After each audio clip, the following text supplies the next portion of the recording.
Hi everyone. Tonight we're traveling back to a time before gas stations, before engines roared, before oil rigs pierced the earth. A time when the world lit its homes, greased its gears, and fueled its industries with whale oil. Yes, whale oil drawn from the deep oceans, carried in barrels, and burned in lamps around the globe. But behind the soft glow of those lamps was a world built on danger, daring hunts, and entire industries born from the bones of the sea. So, where are you listening from tonight? Let me know in the comments. And if you haven't already, please make sure to subscribe and click the bell icon so you never miss a sleepy journey into history again. Now, fluff your pillows, settle in, and let's begin our voyage. Long before the shriek of an engine or the flash of neon lights, there was only flame. Not the bright, clean flame of electric lamps or even the steady burn of propane, but the uncertain, often smoky light of tallow, pine pitch, or animal fat. And in the darkest corners of the pre-industrial world, the most precious flame came from the sea. In the early days of human civilization, people burned what they could. Olive oil in the Mediterranean, fish oil in Scandinavia, and seal fat in the polar regions. But none of these oils could compete with the potent, long-lasting, and strangely clean-burning properties of oil rendered from whales. Whale oil was, by the standards of the 17th, 18th, and even early 19th centuries, the gold standard of illumination. Before we can appreciate what whale oil did for the world, we must first understand what the world was like without it. The sun, of course, was the original lamp. It ruled the rhythms of work and rest. When it rose, labor began. When it set, all but the wealthiest households surrendered to the dark. Cities quieted. Rural cottages flickered briefly with rushlights or candle stubs. In the absence of artificial light, the night was a place of superstition, danger, and dreams. Light meant security, and more importantly, productivity.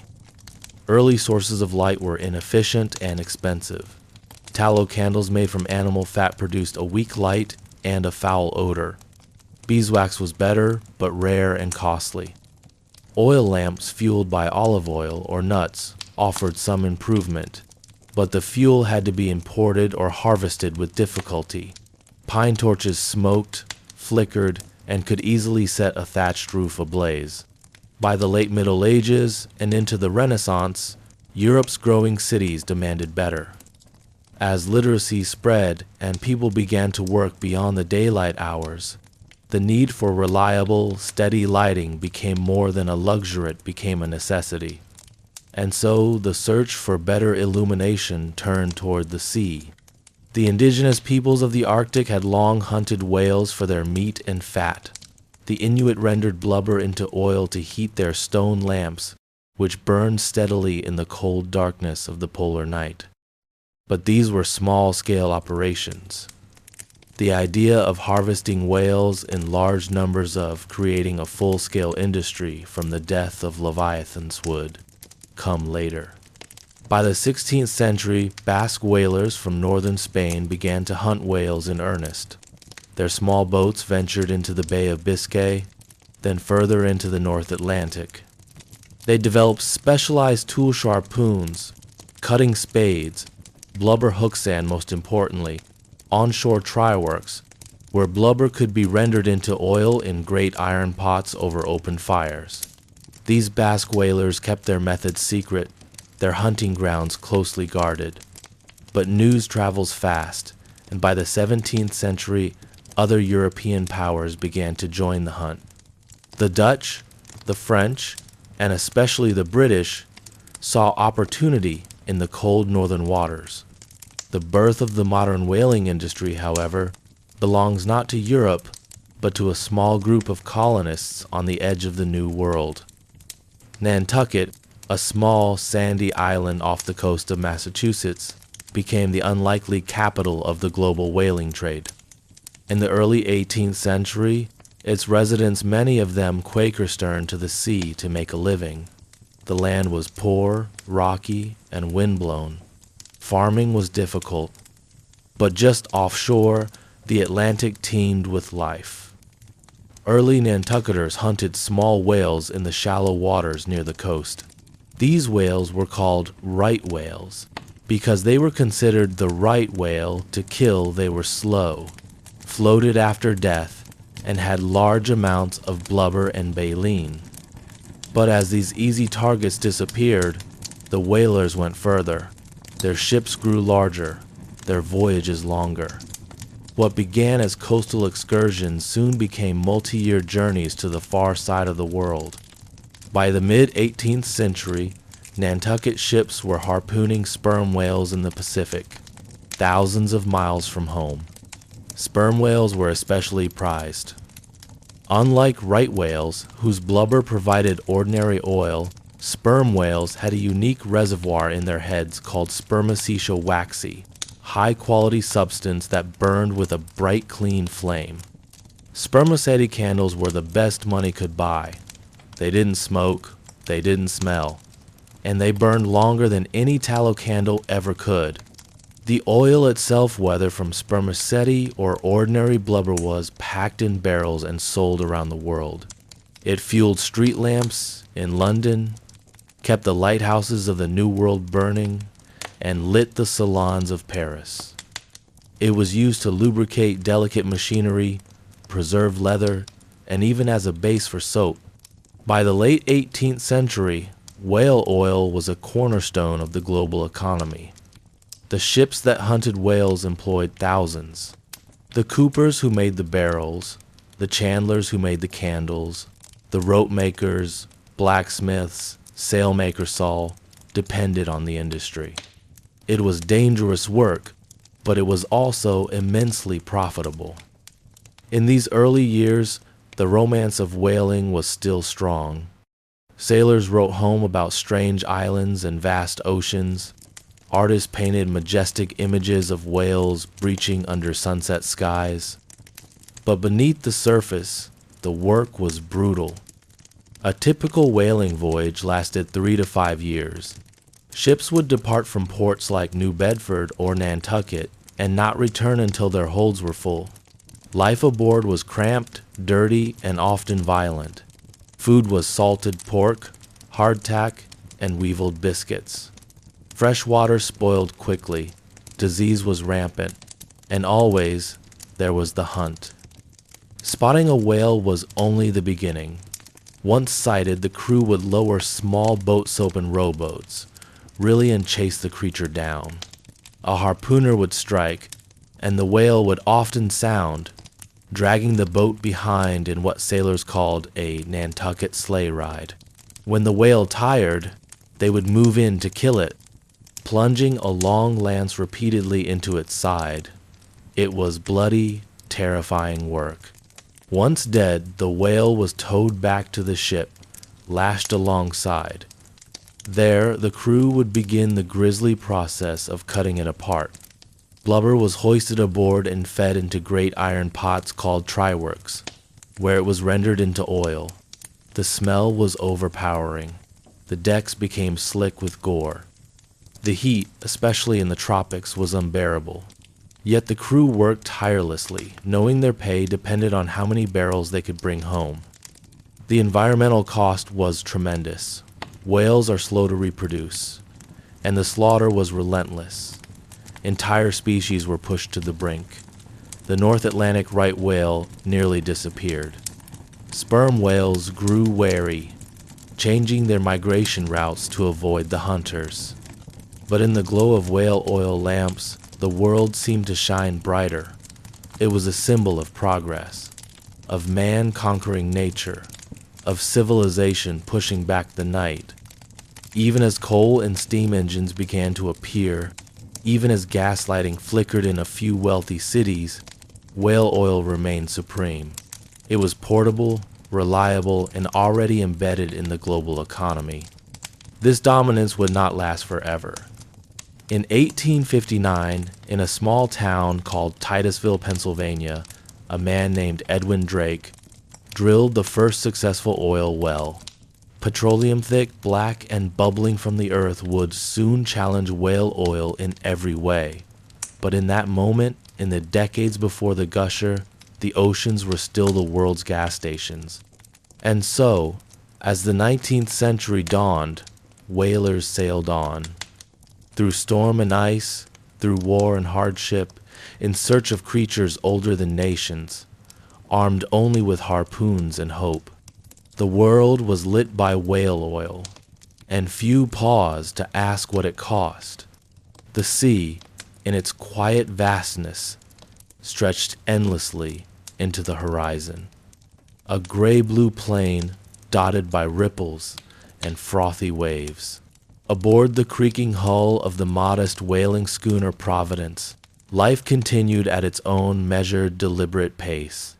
The year was 1784, and somewhere off the coast of Greenland, a crew of hardened sailors prepared for another day of vigilance.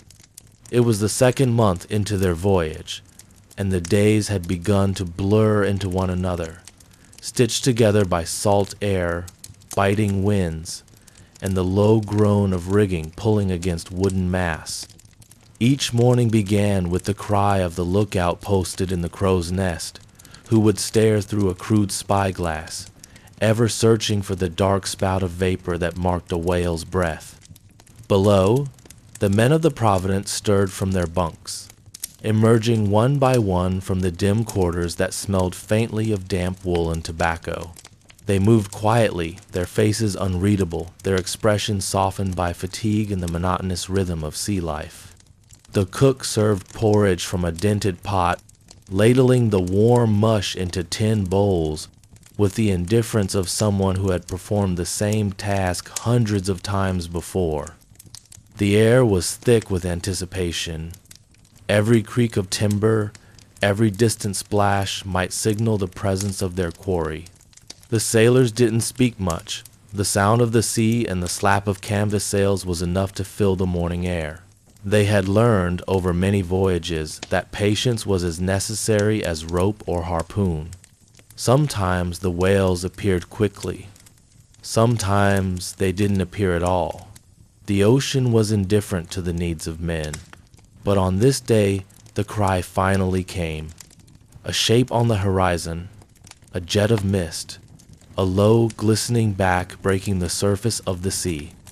The crew leapt into action, not with frantic energy, but with practiced calm. They had done this before. The longboats were lowered into the icy water, and 6 men climbed into each, clutching harpoons and coiled lines, their breath puffing into the chilled morning air. The chase was slow and methodical. The whales, massive and majestic, moved through the water like ancient machines, unaware or unconcerned by the boats trailing them. It was not speed that mattered, but timing, precision, courage. The harpooner at the prow of each boat knelt with quiet focus, waiting for just the right moment, and when it came, he stood and threw. The harpoon sliced through the air and struck true. The line snapped taut. The whale thrashed, a mountain of muscle erupting from the sea in protest. Water surged, men shouted. The boats rocked wildly, but the crew held firm. The great beast began to pull them, dragging the boat in a wild arc across the waves. This was known as the Nantucket sleigh ride, a strange, brutal journey where the hunted dragged the hunters through the cold Atlantic. Eventually, exhausted and bleeding, the whale succumbed. The men moved quickly, anchoring the carcass and securing lines. They worked with quiet solemnity. There was no celebration, only the understanding of what came next. The creature was winched to the side of the main ship, and the process of trying out began. Blubber was stripped from the body in long, thick sheets. It was hauled aboard using crude pulleys, the deck quickly growing slick with oil and gore. A makeshift furnace, known as a tryworks, had been built on the deck. Great iron pots were filled with chunks of blubber and set over open flames. The fat melted into a thick golden oil that hissed and spat as impurities were skimmed away. Smoke rose in choking plumes. The men worked in shifts, eyes red from the fumes, hands slick and burned. Their clothes reeked of death. Yet the oil continued to flow. This was the true prize. Not the meat, not the bones, but the shimmering liquid that filled the casks below deck. Whale oil, the lifeblood of the industrial world. It would be sold to cities across Europe and America, poured into lamps that burned through long winter nights. It would lubricate machines, polish wood, waterproof boots. It was used in soap, margarine, and fine cosmetics. It lit the parlors of the wealthy and the hovels of the poor. It was inescapable, ubiquitous, essential. As the tryworks roared into the night, the crew took turns resting and watching. The ship swayed gently, anchored in the quiet sea, the stars glimmering above like cold eyes. Below, barrels of oil rocked in the dark hold, the product of violence, labor, and patience. There was pride in their work, though it was a brutal trade. These men were not cruel. They were survivors, providers. They came from towns where hunger was common and coin was scarce. The whale gave them a living, and in return they gave the world light. Back on land, far from the scent of salt and fire, whale oil arrived in bustling ports by the ton. Merchants sold it by weight and purity. The finest oil, known as spermaceti, was derived from the head cavity of sperm whales. It burned cleaner and brighter than any other, and its price soared. Chandlers, those who made candles, prized it above all else. The wax was hard, slow-burning, and odorless. A single spermaceti candle could fetch a silver coin. In homes from Boston to London, lamps filled with whale oil illuminated parlors, workshops, and libraries. The warm glow was considered a miracle of modernity. Before oil, people relied on tallow-rendered animal fat that smoked and stank. Whale oil was cleaner, brighter. It brought reading to the masses, allowed factories to work past dusk, and gave nighttime a new character. No longer cloaked in total darkness, cities began to stretch their hours, embracing productivity under artificial stars. Entire economies rose around the industry. Whaling ports grew rich. Shipyards expanded. Copperages boomed, crafting the countless barrels needed to transport the precious fluid. Towns like New Bedford and Nantucket became global centers of trade, their streets lined with elegant homes built on the profits of oil. Whalebone or baleen became valuable too, used in everything from corsets to umbrellas. Not a scrap of the animal went to waste. But behind every flame flickering in a lantern was a voyage like the one aboard the Providence. Months at sea, harsh conditions, danger, death. Storms could swallow ships in an instant. Scurvy and dysentery haunted every voyage. Whales fought back, smashing boats with a flick of the tail. Icebergs loomed. Supplies dwindled. Letters from home came rarely, if ever. Yet still they sailed. Young boys signed on as green hands, seeking adventure or a path out of poverty. They learned quickly. Ropes tore calluses into palms. Mistakes were punished by the sea. Captains ruled with absolute authority. Discipline was strict. Meals were meager. And yet there was a strange camaraderie in it, a brotherhood forged in brine and sweat. They sang shanties while coiling ropes, told stories beneath the stars, and dreamed of land. Whaling was not just a job, it was a way of life, a culture. It shaped towns and families for generations. Sons followed fathers to sea. Women waited at windows, scanning the horizon for sail. Churches held services for those lost at sea. Children grew up to the sound of ship bells and seagulls. The rhythms of the ocean echoed in every corner of life. In quiet museums today, you might find the tools of that age. harpoons, logbooks, a yellowed candle. The smell of oil has long faded from the pages, but if you listen closely, you might still hear the creak of a ship, the cry of a lookout, the low moan of wind over water. These were the sounds of an era powered not by coal or crude, but by flesh and flame. And as the candle flickers beside your bed tonight, imagine its light traveling backward in time. Imagine it aboard a whaling ship, rocking gently in the dark. A single flame burning quietly against the endless night. A testament to the lengths humanity once went to chase the light. In the earliest hours of the morning, when the wind still whispered across the rooftops and the cobbled streets of the harbor town remained damp with dew, a quiet shuffle of boots and murmurs of sleepy voices echoed faintly through the alleys. These were the footsteps of the cooper, the smith, the shipwright, and the rope maker, each called forth by the same silent rhythm of the sea. Whale oil was the treasure that brought them together, yet their roles in its harvest were played far from the glory of the open ocean. The whaling ship may have captured the imagination of poets and merchants alike, but it was in these landlocked trades that the full machinery of the whale oil industry turned its slow, creaking gears. The barrels that would hold the rendered oil did not build themselves. The iron hoops that bound the barrels, the knives that stripped the blubber, the ropes that tethered men to the masts in howling gales, all were forged, stitched, bent, and tarred long before the ship slipped into the waves. A cooper's world smelled always of wood and pitch. In the shade of his workshop he shaped staves with calloused hands, each wooden slat curved precisely to join its neighbors in a watertight embrace. Steam hissed from soaking tubs where wood softened under heat before being bent into shape. Iron hoops were pounded into place with rhythmic blows, and the final product barrels in rows like silent soldiers waited to be filled with the thick, golden liquid that lit the homes of the wealthy. Near the cooper's shop, the blacksmith's forge belched smoke into the sky.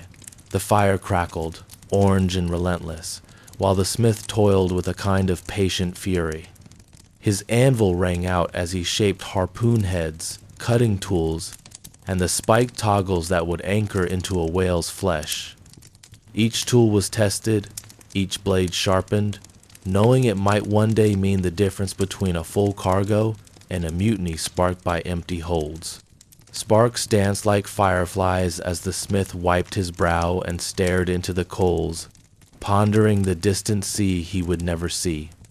Then there was the rope walk, a narrow, elongated shed where bundles of hemp were combed, twisted, and spun into lines of extraordinary length and strength. The work was dull, repetitive, and slow. Workers strolled backward through the corridor for hours, spinning and twisting strands with wooden tools until thick ropes emerged, ready to be tarred and bundled.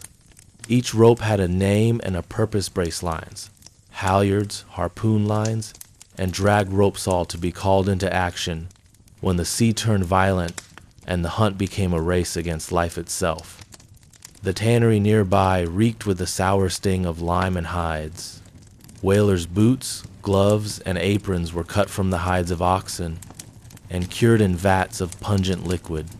These garments had to resist brine, blood, and the incessant battering of life at sea. Tanners worked in relative silence, elbow deep in their vats, knowing well the smell would follow them home long after the work was done. Outside the harbor, the shipwright's yard buzzed with motion. Long timbers were hauled into place and hammered into the ribs of new vessels. Iron bolts sank deep into oak, and pitch was smeared into every crack and seam. Keels were laid down with ceremony and superstition, blessed with quiet offerings and whispered prayers, for those who built the ship knew it might not return. Whaling vessels required a brutal kind of resilience fast enough to chase the quarry, strong enough to endure months frozen in Arctic ice, and wide-bellied to carry home the rendered spoils of the voyage. But of all the preparatory trades, none was so gruesome nor so essential as that of the tripot men. They were specialists in the building and tending of the great iron cauldrons used to render blubber into oil. These men knew how to control a fire so that it would burn hot enough to melt the fat, but not so fierce as to ignite the oil. They understood the way whale flesh cooked, how it hissed and shrank and spilled its golden prize when pressed and boiled. Their work was dirty and dangerous, but when the ships returned, they were first to climb aboard, first to heave blubber onto the docks, and first to begin the smoky alchemy that transformed death into light. These quiet laborers rarely saw the sea, but their hands shaped every voyage. In taverns lit dimly by the very oil their work supported, they drank beside sailors and captains, all of them warmed by the same fire, all of them drawn into the same economy. A candle flickered above the bar, fueled by a whale that might have been spotted off Greenland or chased through Pacific fog, and no one paused to consider the journey that oil had taken, not the weeks of stalking, nor the harpoon strike, nor the muscle torn from bone and rendered into brightness. The infrastructure of the whale oil industry extended far beyond the decks of a single ship. It was an organism with many limbs, reaching from the icy seas to the dusty inland villages, to the blacksmith's forge and the cooper's bench. Whale oil itself was merely the visible reward, the shining surface of a much deeper network of human effort, misery, and ingenuity. Women, too, played quiet roles in this grand machinery. Some stitched the sails that caught the wind, their fingers roughened by linen thread and stiff canvas. Others mended nets or twisted candle wicks. Wives of sailors waited in weather-beaten cottages, tending to children who might never see their fathers again. The oil brought money when it returned, but the sea often took more than it gave. Whole communities were shaped by the rhythm of the hunt, even if they never tasted salt on their lips. In the counting houses and merchant offices, clerks inked ledgers with steady hands, marking the rise and fall of prices. They calculated profits from each voyage and speculated on the future value of oil, candles, and lubricants. Their world was quieter, more precise, but no less dependent on the spiked harpoon and the boiling tripod. Even the most delicate candle burning on a lady's vanity table in London or New York traced its ancestry back through these layers of toil and blood. Children, too, played their parts. In the poorer quarters of the town, boys delivered tools to the docks, fetched water, or gathered wood for the try-works. They watched the men and listened to the stories, already half dreaming of the day they might climb a mast or stand in the prow of a boat with harpoon in hand. Whale oil didn't just light their homes, it lit their imagination. The town lived in cycle ship departs. Oil returns, tools are repaired, and the ship departs again. Between voyages, there were celebrations, mourning, weddings, christenings, and burials. Church bells rang for births and deaths alike, and always, somewhere, there was the creak of rope and the clang of iron. Time passed not by seasons, but by voyages, each journey marking another chapter in the slow, steady march of an industry that would one day burn itself out. Yet for now, it thrived. And it was not just a matter of lamps and candles. Whale oil greased the wheels of clocks, looms, and machines.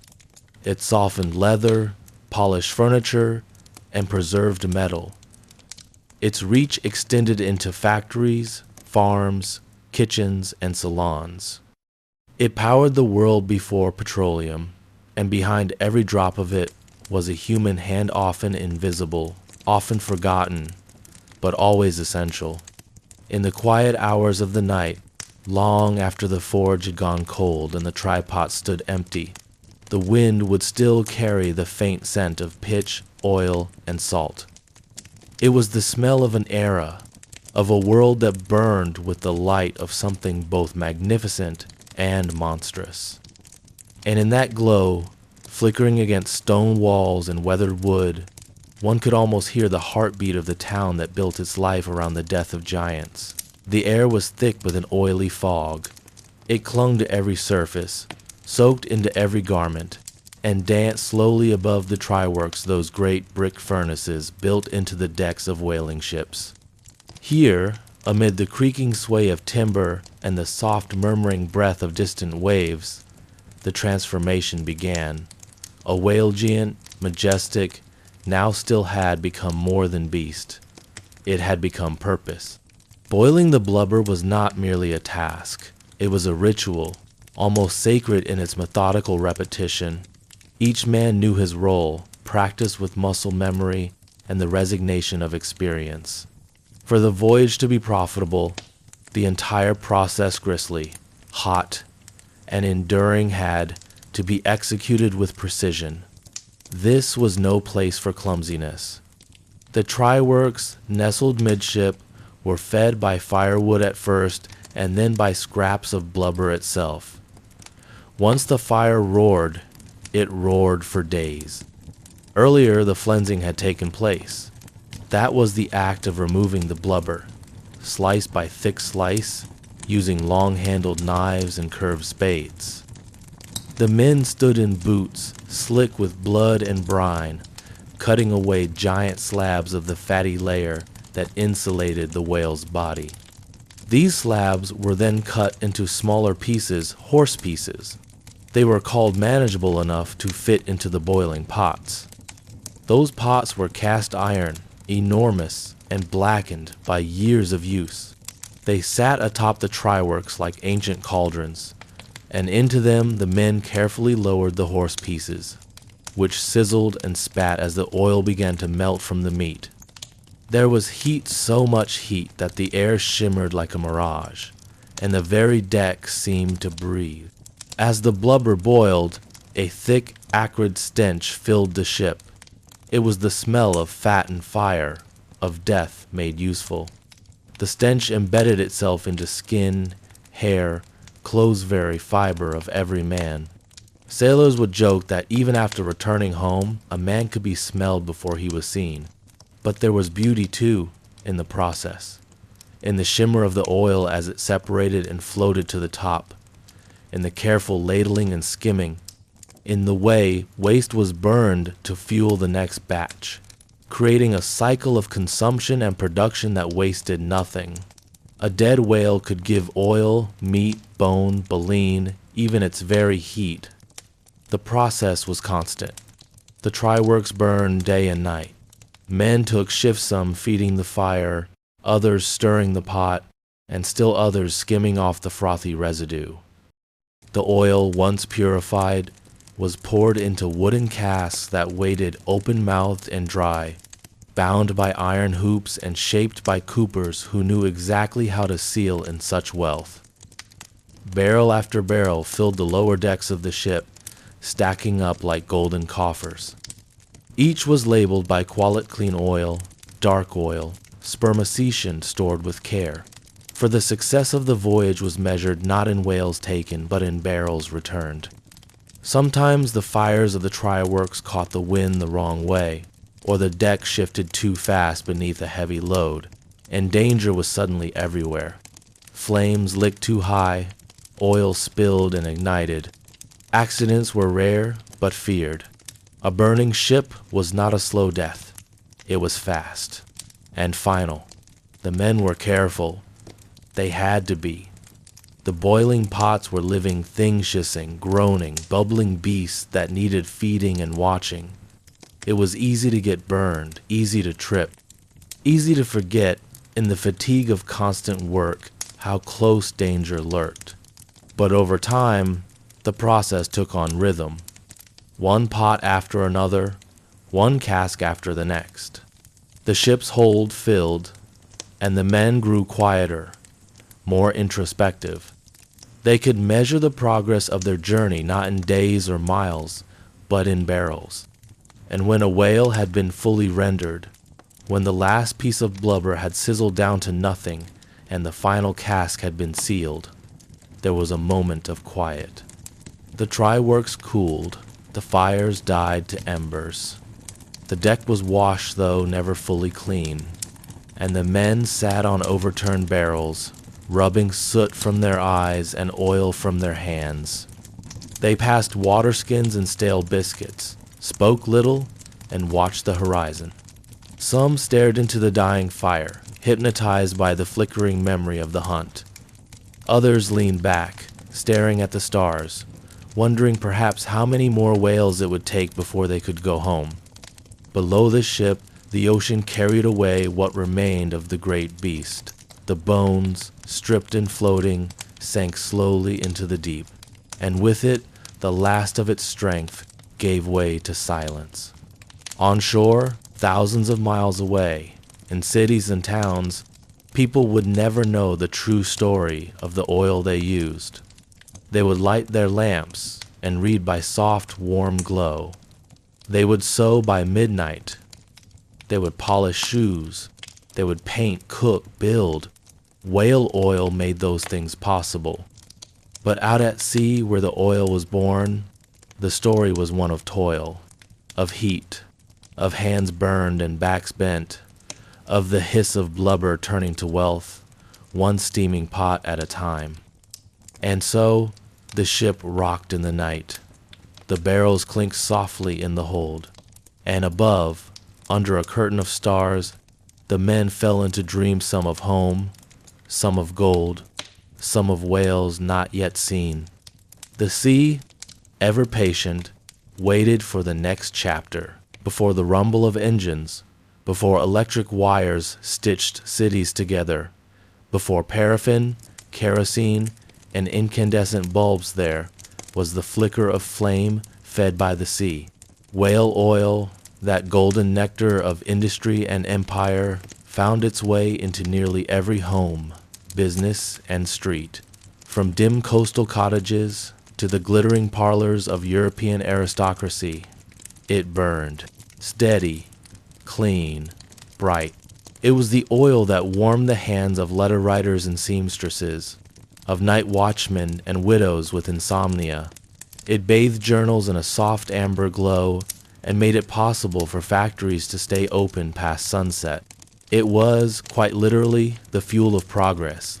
At the heart of it all was the whale, not just an animal, but an instrument of modernity.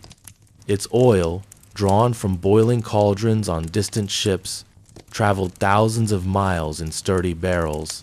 Those barrels were offloaded at docks with the pungent weight of the sea still clinging to their staves. From there, they were wheeled into refineries, where the crude oil was cleaned, strained, and rendered pure. Once processed, the oil took on the look of liquid sunlight. It was dense, slow-moving, and rich with potential. Merchants bottled it, lamp makers advertised it, and customers across continents lined up to buy it. The lamps themselves came in many forms. The most common were whale oil lamps with glass chimneys and brass fittings. Some hung from walls, some stood proudly on tables, others dangled from ceiling hooks, swaying gently with footsteps. They had wicks made of cotton or flax, sometimes twisted into intricate braids for longer burn. With a careful hand, the oil was poured into the lamp's reservoir. The wick soaked it up greedily, drawing it up through capillary action. A single strike of flint or touch of flame, and the lamp came alive. Not a roaring fire, not a sputtering candle, but a slow, elegant burn-a-wick surrounded by a halo of golden light. What made whale oil remarkable was its cleanliness. Unlike animal fats or cheaper oils, it produced very little smoke. It didn't soot walls, it didn't reek of tallow. It burned clear and steady, ideal for reading, working, and social gatherings. It was the difference between squinting in a flickering room and sitting comfortably beneath a reliable glow.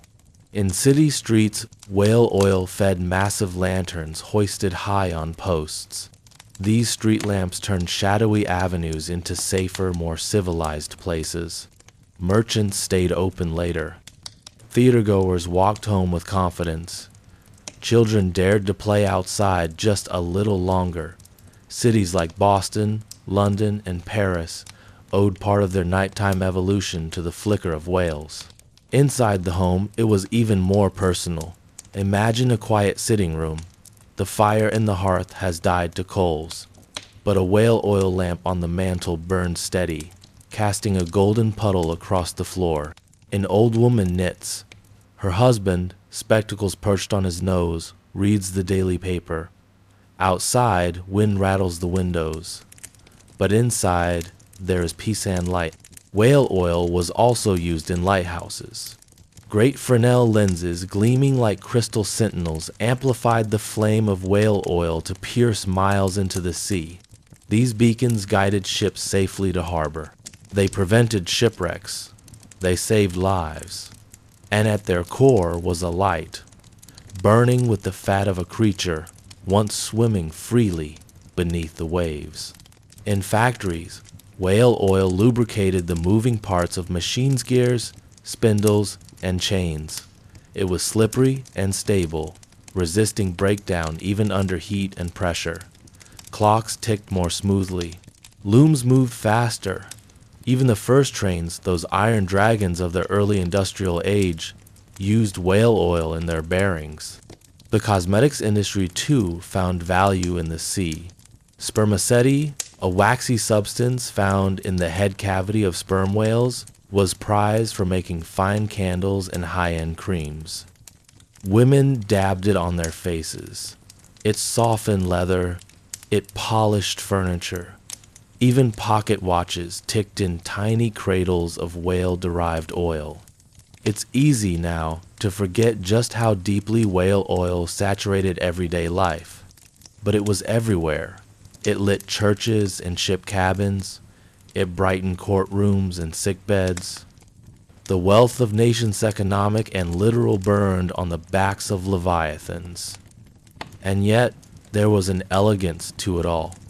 Whale oil didn't just fuel function, it fueled feeling. Its glow was warm and intimate. Unlike the cold light of fluorescent bulbs or the artificial buzz of LEDs, whale oil flickered like a heartbeat. It shimmered. It warmed more than room-sit warmed memories. Young lovers shared secrets by its glow. Authors wrote chapters. Children listened to stories told by grandfathers with oil lamps casting shadows like puppets on the walls. In that light, music was played. Meals were eaten. Letters were written to soldiers far from home. It was a quiet revolution, one that began in the darkest oceans and ended in the brightest rooms. But there was a cost. Each drop of light had once belonged to a living creature. Each cask, a life. Each lamp, a death. The romance of oil was shadowed by the reality of the hunt. And for all its usefulness, the world was beginning, slowly, to understand the consequences. But for no one parlors, churches, shops, and ships, the lamps burned on. And in their gentle flicker, the world turned just a little brighter, a little longer, a little further into the night. And somewhere, far out on the ocean, another ship watched the horizon, another crew readied harpoons, and another whale, still swimming, had no idea it would soon become light. The city awakens not to bird song, but to the soft groan of wagon wheels rolling over cobblestone. The year is 1842. We are no longer aboard a ship slicing through northern waters in pursuit of leviathans. Nor are we in the quiet glow of a countryside cottage, where whale oil glimmers inside lamps beside bedtime prayers. No, now we find ourselves in the heart of the city. And not just any city, but one of soot, steam, and the creeping tendrils of industry. It is morning, and the streets are already wet not from rain, but from sloshed barrels and drippings from carts stacked high with wooden casks. the smell rises before the people do. It is sharp and oily, sweet and foul all at once. A smell that creeps into woolen coats and lingers in beards. This is the smell of whale oil in the industrial age, before petroleum came along to rewrite the chemistry of civilization. Let's wander slowly now, step by step, through these early city streets where whale oil powered more than just a lamp on a desk. It powered an entire way of life. It began, most days, at the docks. Longshoremen, with their backs bent like old trees, unloaded ship after ship from the whaling ports. Barrels marked with fading paint and smudged ink, spermaceti, Nantucket, 1841 rolled down planks and into warehouses that smelled of brine and grease. These docks were noisy, yes, but there was also something methodical about them, even elegant. The thump of barrels, the creak of ropes, the soft whistle of the wind over sailcloth drying overhead. In one corner of the wharf, boys scurried about barefoot, helping where they could, chasing rats, wiping barrels, running messages. Their hair slick with salt and oil, their hands always damp. They learned early the price of living near industry, their fingernails darkened, their lungs filled with things no child should inhale, but their eyes, still curious, still bright. By mid-morning, the barrels would begin their journey inland. Horses strained against leather harnesses as carts rolled into the streets, headed for oil merchants and tallow shops. A wheel would splash into a puddle here. A horse would snort and balk there. Always the same routine. No matter the town or the city, Boston, Liverpool, New York, or Nantes, wherever there was progress, there was oil. And wherever there was oil, there was the smell. Some found it comforting, oddly enough, a reminder of warmth and work and the promise of light. Others gagged as they walked past warehouses where the oil was poured and filtered, rebarreled and distributed. The smell seeped into everything. Bread crusts at the baker's stall, pages of the morning broadsheet, lace at the milliner's window. You might wonder, what exactly did whale oil smell like? The answer is layered. Crude whale oil, fresh from the cask, often reeked like fish, rot and seaweed fermented together under the summer sun. But refined oil, especially from the prized spermaceti of sperm whales, had a much milder scent. Some even called it clean. It took effort, of course, to get it there. Filtration, settling, slow cooling. And still, when the lamp was lit, there was a particular tang in the air, slightly sweet, faintly marine, and undeniably oily. Now, picture a city block lined with shops. A butcher, a cobbler, a tailor, a tea room, and in between them, a small lamp merchant with tall glass windows. Hanging from wires like ornaments are lamps of all kinds, with simple brass bases, others with etched crystal and delicate chains. Inside, whale oil burns behind frosted glass, casting sleepy pools of yellow onto the floorboards. A customer steps inside, brushing the fog from his spectacles. The bell above the door chimes softly.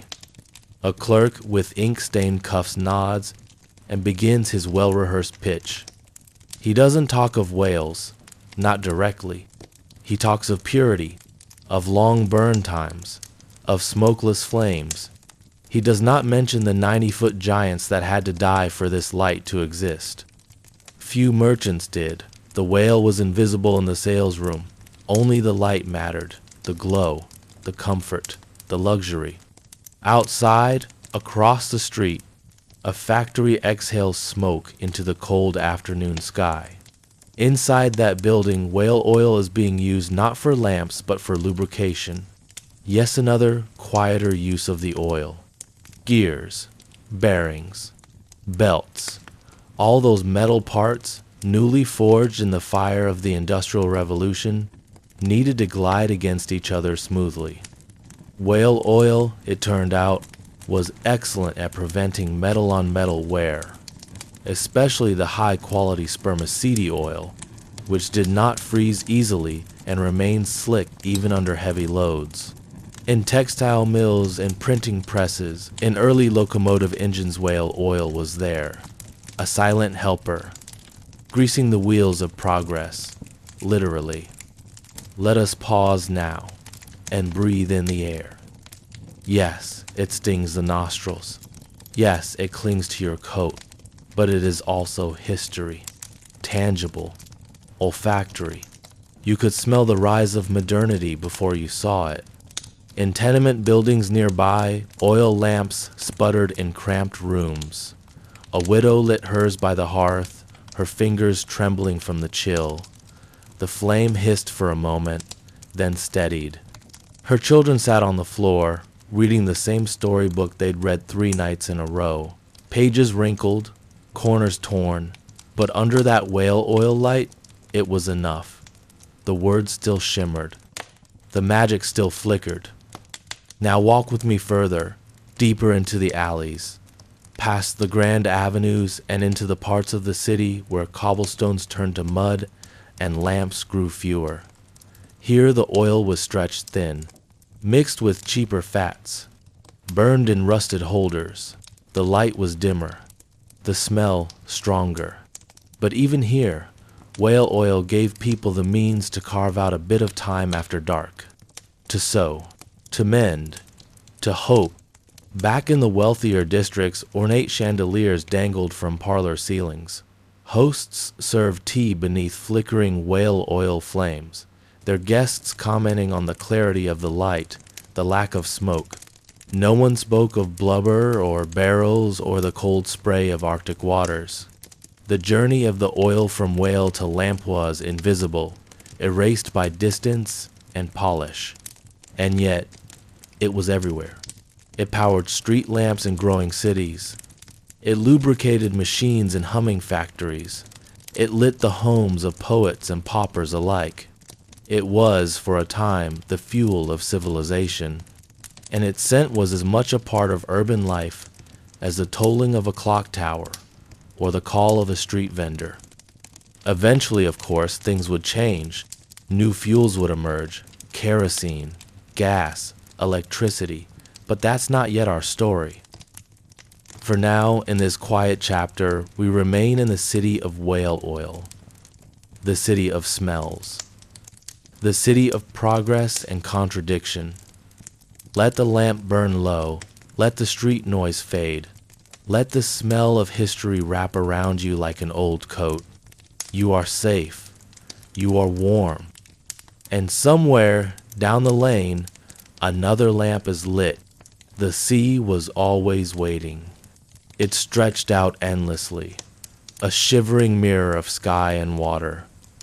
And in the great centuries of exploration, it called out to humankind with promises of trade, glory, and unknown lands.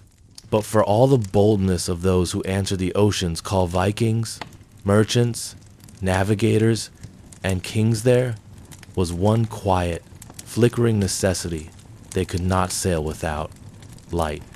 And in the dim glow of that light, the world was changing. Tonight, we continue our long and drowsy journey into the curious and uncomfortable world before petroleum, where whale oil served not merely as a commodity, but as a cornerstone of progress.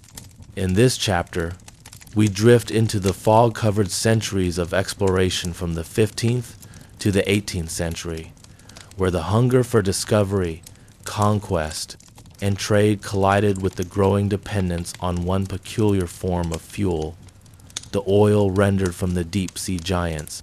Close your eyes, let your thoughts slow, and imagine the wooden hull of a merchant ship creaking through black waves, guided by stars, wind in the gentle amber flame of a whale oil lantern.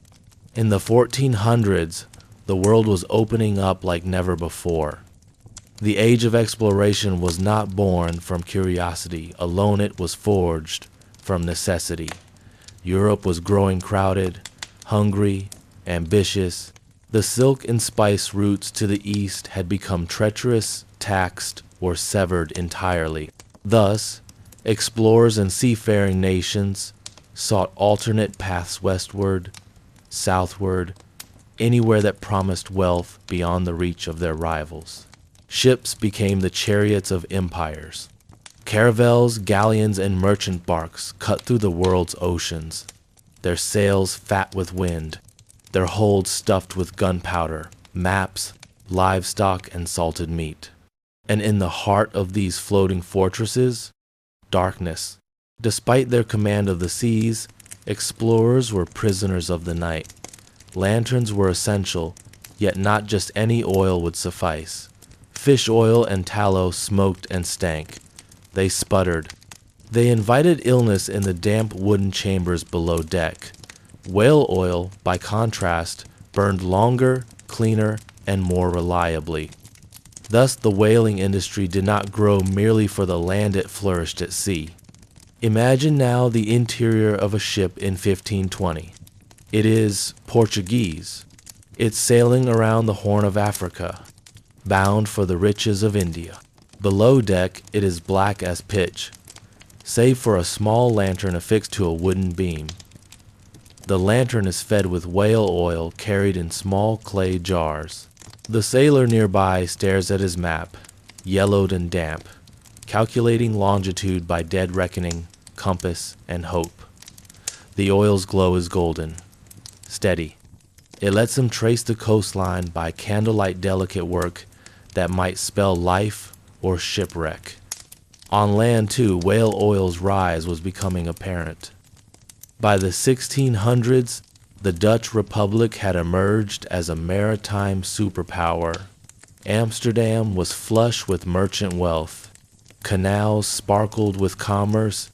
Inside each grand house, whale oil lamps glowed against white plaster walls. Artisans, bankers, and bookbinders worked long past dusk by the steady light of lamps fueled with oil rendered in Arctic stations, where whales were butchered on ice. The Dutch were meticulous and ruthless in their trade. Their whaling operations stretched into the icy north, into Svalbard, and the waters beyond Norway. Seasonal whaling stations were built with timber and stone, designed for the brutal task of rendering blubber into precious oil. Each spring, fleets of Dutch whalers would return, their holds heavy with casks, the men thin and frostbitten.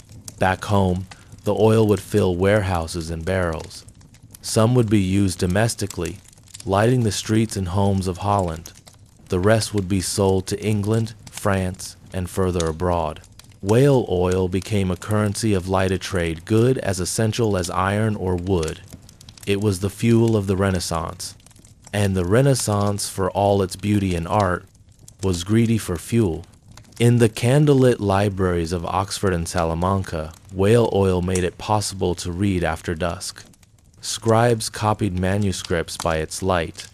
Scholars debated Aristotle by its glow. Shipbuilders drew blueprints of caravels on whale oil-lit desks. It was the unspoken enabler of European expansion. Whaling techniques evolved. Harpoons were lengthened, sails were strengthened. The try-works, or onboard blubber-rendering ovens, became common on larger whaling ships. No longer did they need to drag whales back to land.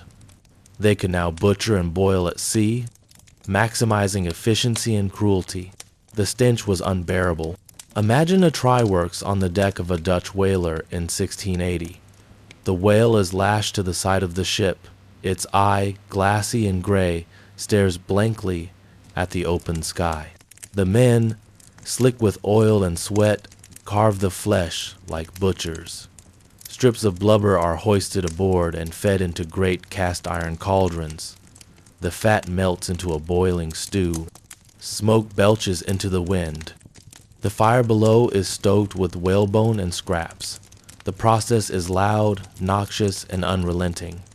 The crew works for hours, sometimes days, to fill every cask.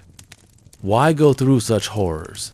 Because that oil, once cooled and purified, could fetch enormous prices in the ports of London, Lisbon, and beyond. A single whale could yield thousands of liters of oil enough to light hundreds of homes, or dozens of ships. By the mid-18th century, entire colonies relied on whale oil. In the American colonies, especially in New England, whale oil was as vital as bread or flour. Nantucket, in particular, became a whaling hub. Its small harbor bustled with activity. Children played among coiled ropes and barrels. The scent of salt, brine, and oil clung to every plank. Whale oil lit the street lamps of Boston and Philadelphia. It filled the lamps of governors, taverns, and even churches. And it went global. The Spanish used it in their galleons, the French in their salons, the Russians in their outposts in Siberia. It illuminated forts, lighthouses, and coastal watchtowers. It burned in the lanterns of the early railways, and glimmered across the grand ballrooms of Versailles. But all of this light had a price. For every warm, comforting glow of whale oil, there was a cold, dead eye staring from the sea. The great whales' bowheads, right whales, and sperm whales were hunted to the brink. In the Arctic they floated in bloodied water, their pods shattered by cannon fire harpoons. In the Atlantic, mothers were separated from calves, their cries echoing across the waves. Few men cared. The market was insatiable. Still, in the quiet hours of the night, some sailors felt it. There are scattered letters, diaries written by whalers and sailors, describing the eerie feeling of being alone on the sea, lit only by the burning oil of the creature they had just slain.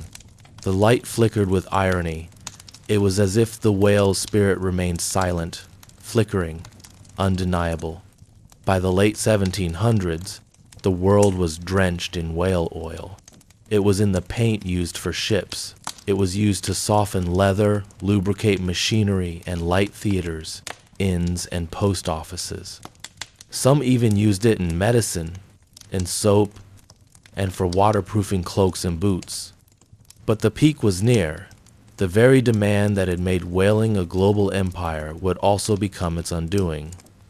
By the turn of the 19th century, whales were growing scarce. Voyages grew longer. Catches diminished. Profits shrank. And somewhere, far inland, someone would dig a hole in the earth and discover a different kind of oil. One that did not bleed from a beast, but bubbled from stone. But that is a tale for another night. So now, as you drift in the stillness of this story, imagine the slow roll of waves, the cry of gulls, the groan of wooden planks in the cold fog. A ship drifting through the sea lanes of history, its lantern glowing gold against the dark, lit not by electricity, not by kerosene, but by the great, burning memory of a whale. The ship rocks gently under a silver sky. Outside, seabirds cry into the wind, circling far overhead like ghostly sentinels of the ocean's great and grim domain. You are deep within the bowels of the whaling vessel. Nowhere the stench of boiling oil meets the sweat of toil. The fire is burning, the iron is glowing, and the try-works the very heart of the ship's gruesome indestructible with the low roar of living flame. This is where the transformation happens. Not on deck, not in the hunt, but here, where blubber becomes gold, where every oily drop feeds the world above, and the men who gather around the flames know that this is the only place their labor makes itself truly seen. They call it the try-works, pair of brick ovens fitted onto the deck, above which massive iron pots called try-pots sit suspended. These pots are blackened with years of use, their surfaces slick with oil and soot, their insides bubbling with fat. Beneath the try-pots, a fire of wood and whale scraps keeps the process alive. Whale flesh itself is burned to render whale flesh down. Nothing is wasted here. Every part of the animal is sacrificed to light lamps in Paris, to lubricate watches in London, to keep the gears of industry from grinding to a halt. When the blubber is hauled aboard, huge, slick sheets of gray-pink fatite is cut into smaller slices by men wielding broad knives. These slices are then diced further into pieces called Bible leaves thin, almost translucent strips that resemble the delicate pages of an old book. The term is not a joke. It is a grim reverence for the work they do, a recognition that this toil has a scripture of its own. The Bible leaves are thrown into the pots and left to simmer.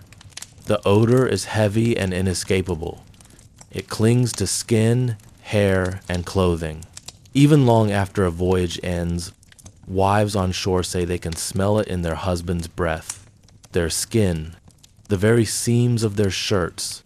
The stink of oil and flame and death becomes a part of a man. Here, men take turns manning the try-works. The fire must be kept alive, always.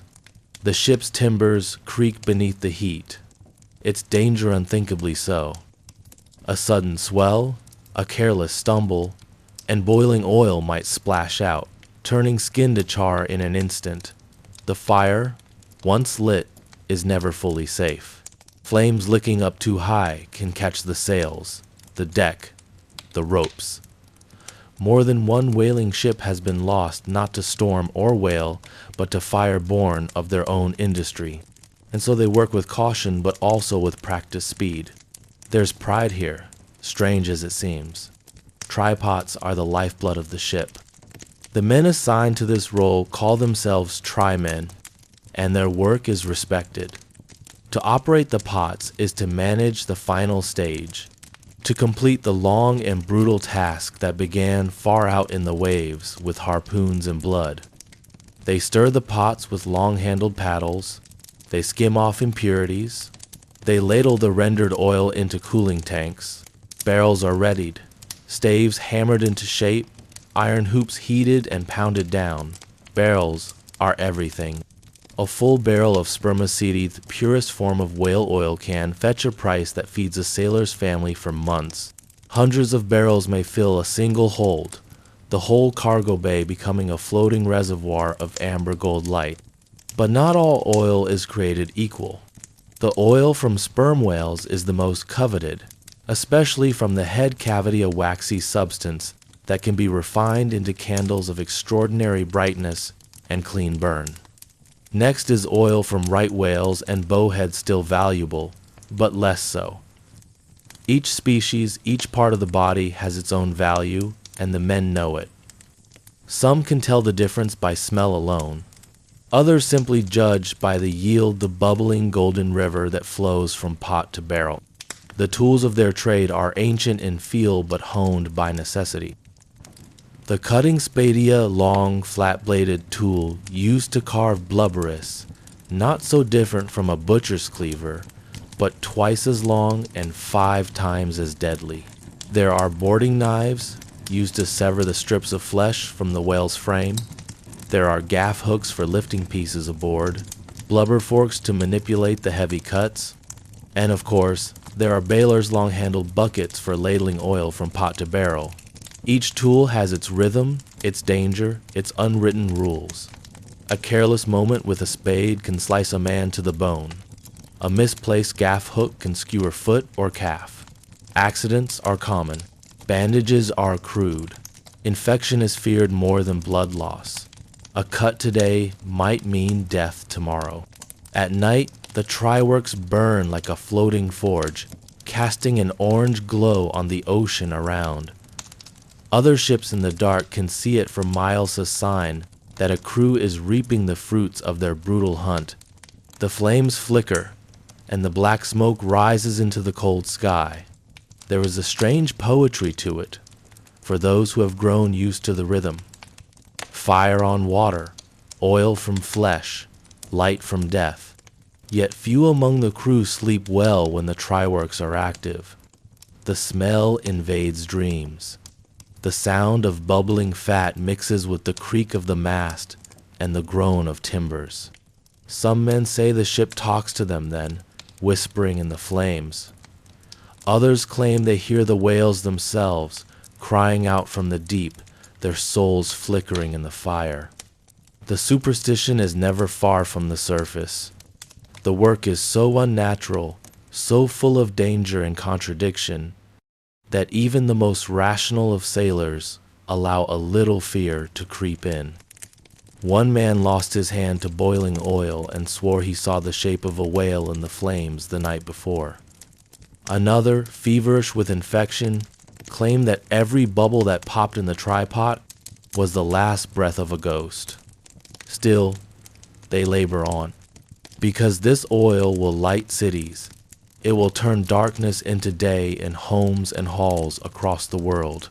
It will fuel the lamps of surgeons, scholars, and factory workers. It will anoint the heads of royalty in fine perfumes and grease the gears of empire. It is strange to think of such light being born in such darkness, of such wealth coming from such ruin. But this is the way of the try-works. The whale gives all, and man takes it, with fire, iron, and endless toil. And when the barrels are full, when the last scraps of blubber have been rendered down, the try-pots are scraped clean, the fires are doused, the tools are wiped, though never clean enough.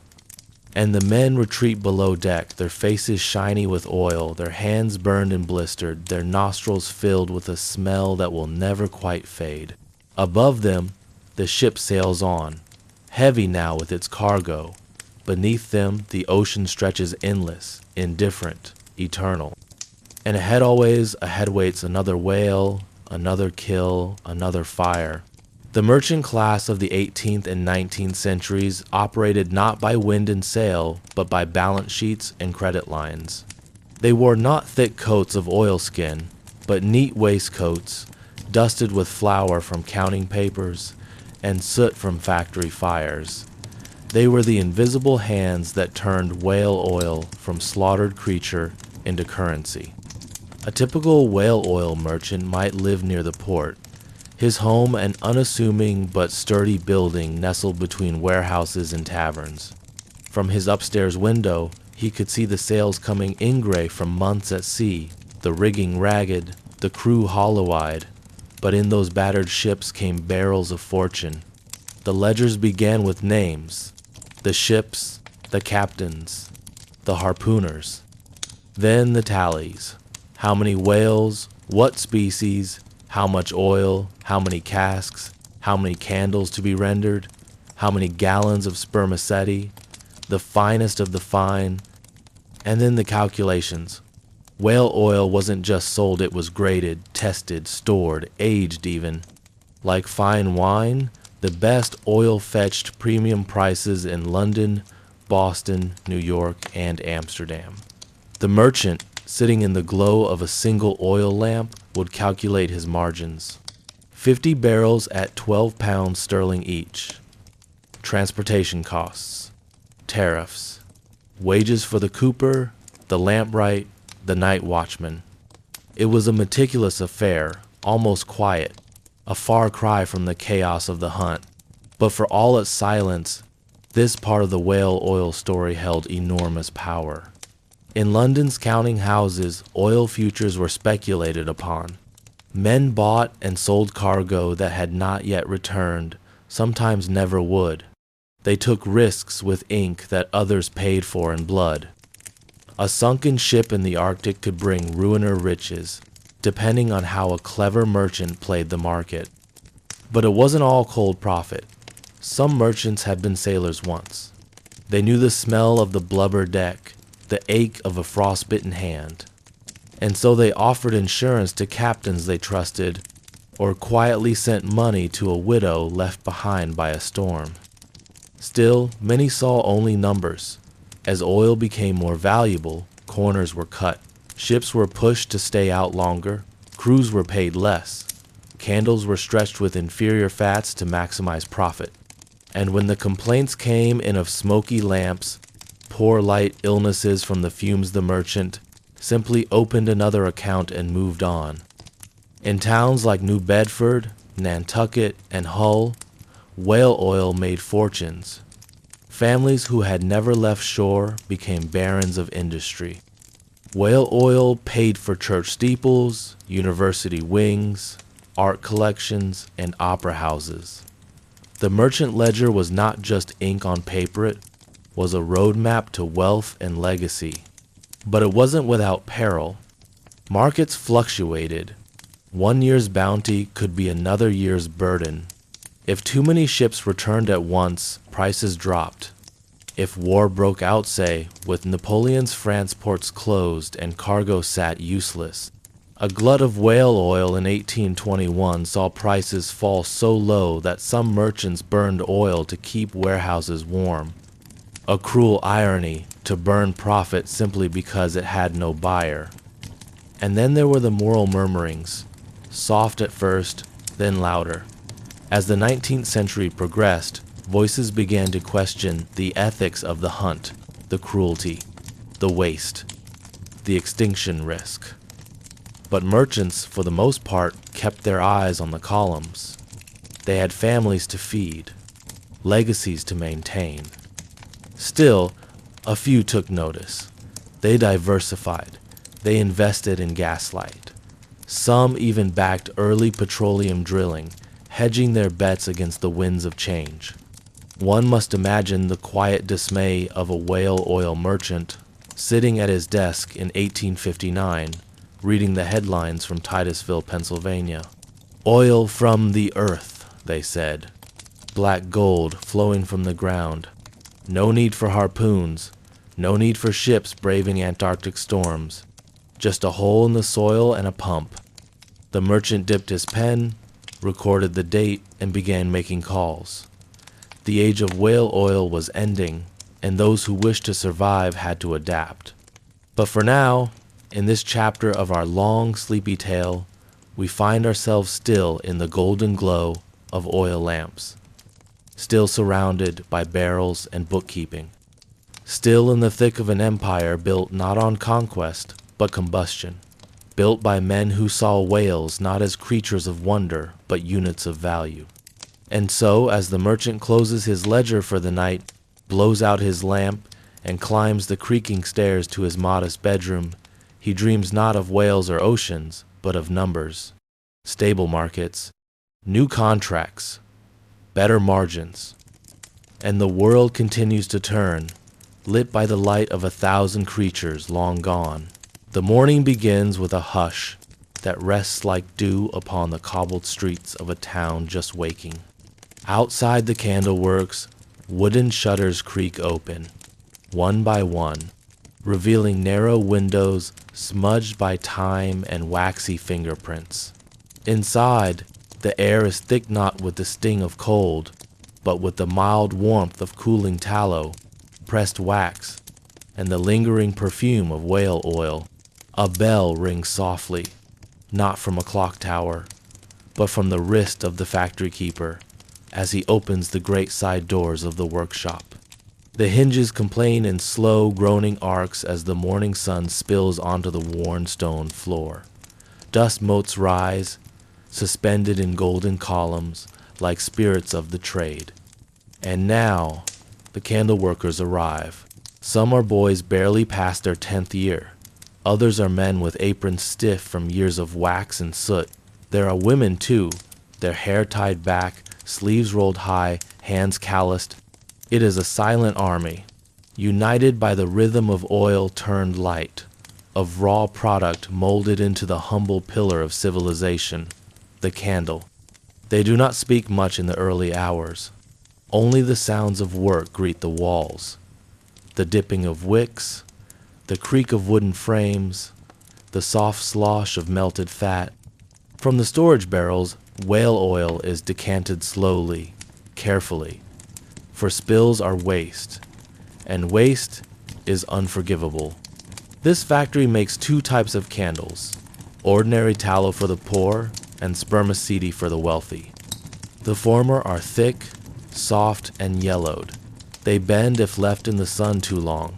They smoke when burned and carry a scent both earthy and sour. Still, they are cheaper than lamp oil and easier to carry than lanterns. The spermaceti candles, however, are the marvels of the age. Translucent when lit, They give off a pale, steady glow. They do not gutter.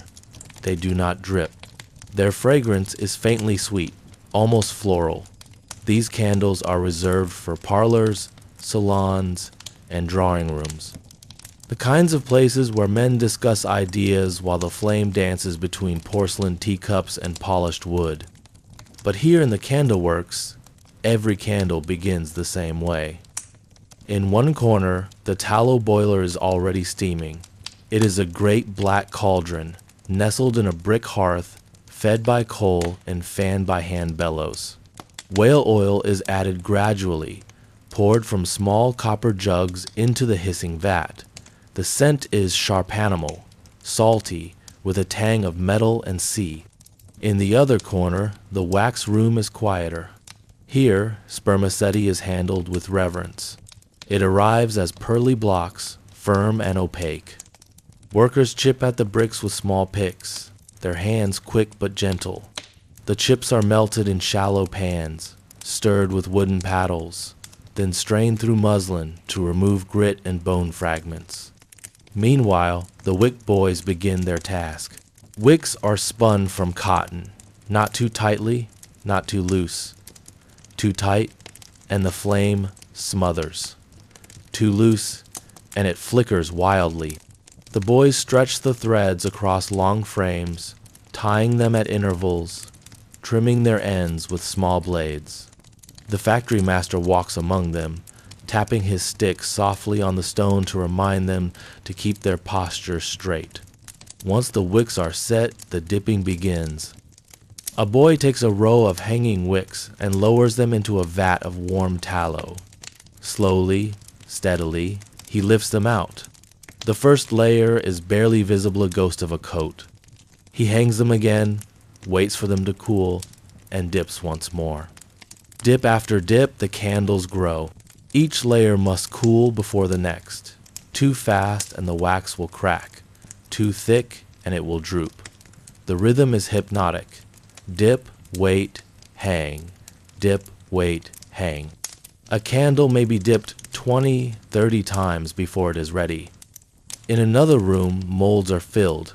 These are reserved for spermaceti. Its higher melting point makes dipping inefficient. The molds are pewter tubes polished inside to a shine. Wicks are stretched tight down their centers, and warm liquid spermaceti is poured in with ladles. The molds sit in racks, cooling under cloth to prevent drafts. Hours pass this way. Quiet, careful, slow. A worker might mold only 50 candles in a day, but each is perfect. Uniform. Elegant. As the hours drift by, the candleworks hums gently. The clink of ladles, the sigh of boiling fat, the soft shuffle of leather soles on stone. There is no shouting here, no rush. Time is measured not by clock, but by solidifying wax. By afternoon, the candles are ready for trimming. A worker takes a rack of dipped tallow candles and snips the bottoms to even lengths. Then, using a small knife, he smooths the base into a gentle taper. Another checks for bubbles or imperfections. A flaw, however small, may cause a candle to spit wax or burn unevenly. Each candle is then rolled in paper and placed in a wooden crate, stamped with the factory's mark, a whale leaping above a flame. In the spermaceti room, the molds are tapped gently to release their contents. If the day is warm, a splash of cold water helps the wax contract. The candles slide free, one by one, like eggs from a shell. The air smells cleaner here. Spermaceti does not stink like tallow. It carries a soft marine scent that clings to the hair and clothes of the workers. Some say it reminds them of the open sea. Others say it smells like wealth.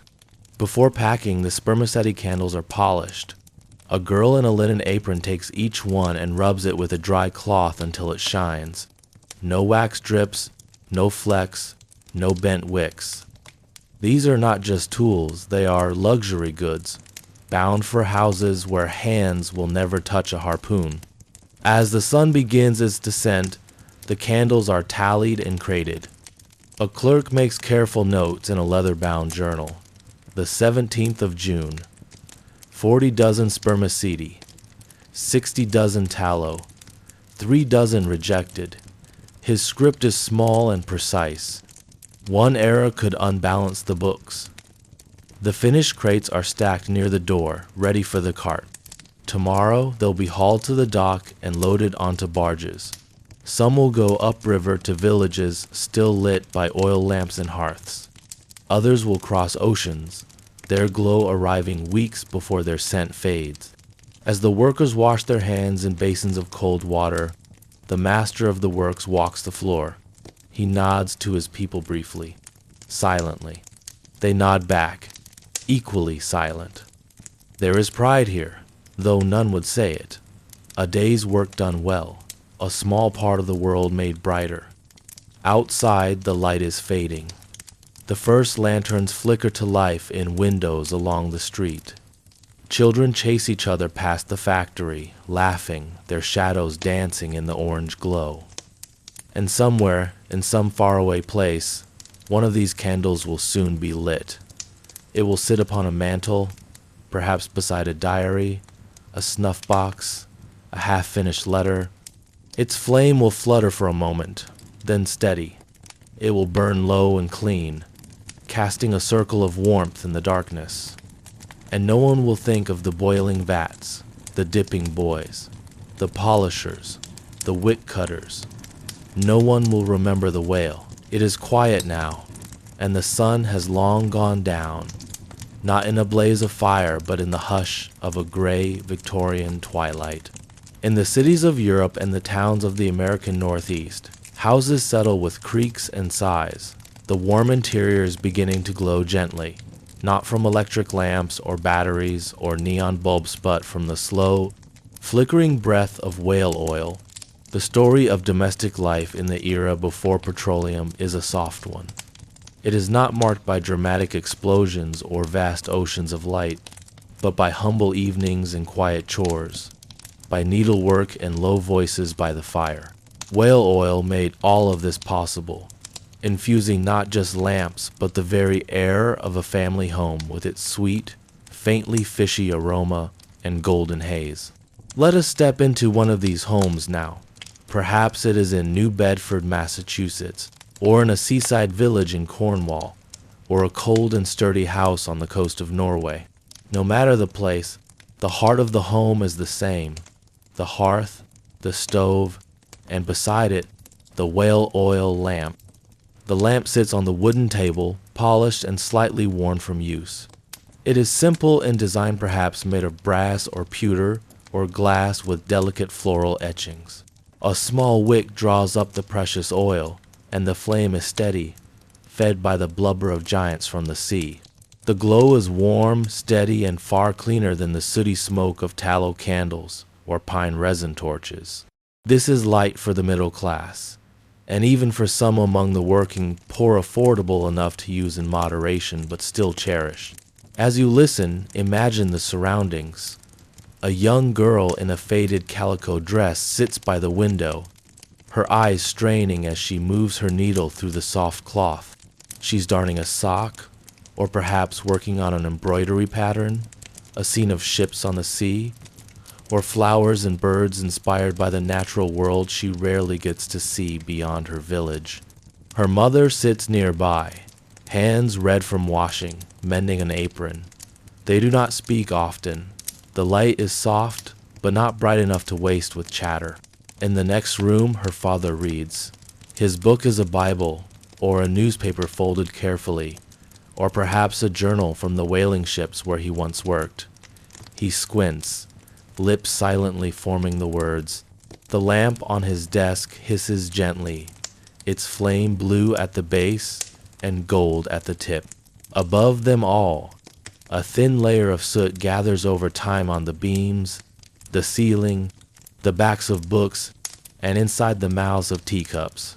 Whale oil is clean compared to other fuels of the time, but it is still oil.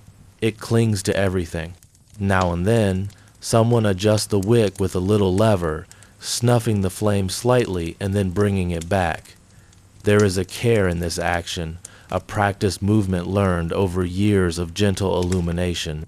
It is a calm life and a hard one. Families budget their whale oil with precision, using it mostly after sunset, and even then, only in rooms being used. Some homes have just one lamp that is moved from room to room, like a treasured relic. In wealthier households, there may be multiple lamps and desks, on pianos, beside beds. The upper classes enjoy their evenings by whale oil chandeliers, made of intricate crystal and metal, with multiple flames dancing in elegant rows. These homes glow like miniature palaces in the night, each droplet of oil feeding into society's image of refinement and elegance. But in the simpler homes, the oil is kept in a glass bottle or tin jug, stored on a high shelf or in a small locked cabinet. Children are taught from a young age that this substance is valuable, not to be spilled, not to be wasted. It took months, maybe years, and a ship full of brave men to bring it back. The kitchen is a good place to see how this oil changes life. Before it, families relied on smoky hearth fires or pour tallow candles for evening meals. With whale oil, women could cook longer. They could see better. Recipes grew more complex. Chores stretched into the night, and reading became an ordinary part of domestic life. Women wrote letters under whale oil light, dipped pens into ink, and poured their thoughts into delicate cursive script. They recorded births, noted the passing of seasons, mourned loved ones, and chronicled everyday minutiae. Whale oil lit their journals and brought their reflections into permanent. Children, too, benefited. Schools remained lit during winter months, and small desks at home became sites of learning. Lessons were read aloud, arithmetic was calculated, and drawings were made beneath the warm flame of a lamp filled with the lifeblood of Leviathan. But let's also look at the darker side. In poorer homes, the oil was sometimes diluted, stretched with cheaper fats or questionable blends that smoked heavily and fouled the air. Lamps were hand-me-downs, and cleaning them was a chore often left to children. The light could be a luxury. Many families still use candles or coal fires for light, saving the whale oil for moments of true need. There were accidents too. A spilled lamp meant fire. Oil caught easily on rough wooden floors, and curtains went up in flames in seconds. Whale oil burned hot, and many a small home ended in ash from a single overturned lamp. Insurance companies began to include whale oil clauses, and chimney design changed in response to the new risks. Despite these dangers, the cultural change was undeniable. Whale oil allowed humans to control their environment in a way they never had before. Darkness was no longer master of the night. People began to stay up later. Ideas flowed longer. Music played deeper into the evening. A domestic revolution, flickering at one candle power. In winter, when snow blanketed the roofs and frost gathered at the edges of glass panes, the whale oil lamp became a symbol of comfort. Families huddled around its soft core, reading, talking, or just resting. The flame became a heartbeat in the cold dark, a gentle resistance against the world outside. And so the nights passed, year after year, generation after generation. Long before electricity, before kerosene, before gas lights and bulbs and screens, there was this. The warm, soft, slightly fishy light of whale oil. It glowed in the background of millions of ordinary lives. Today, we do not think of it often. The lamps are in museums. The oil is gone.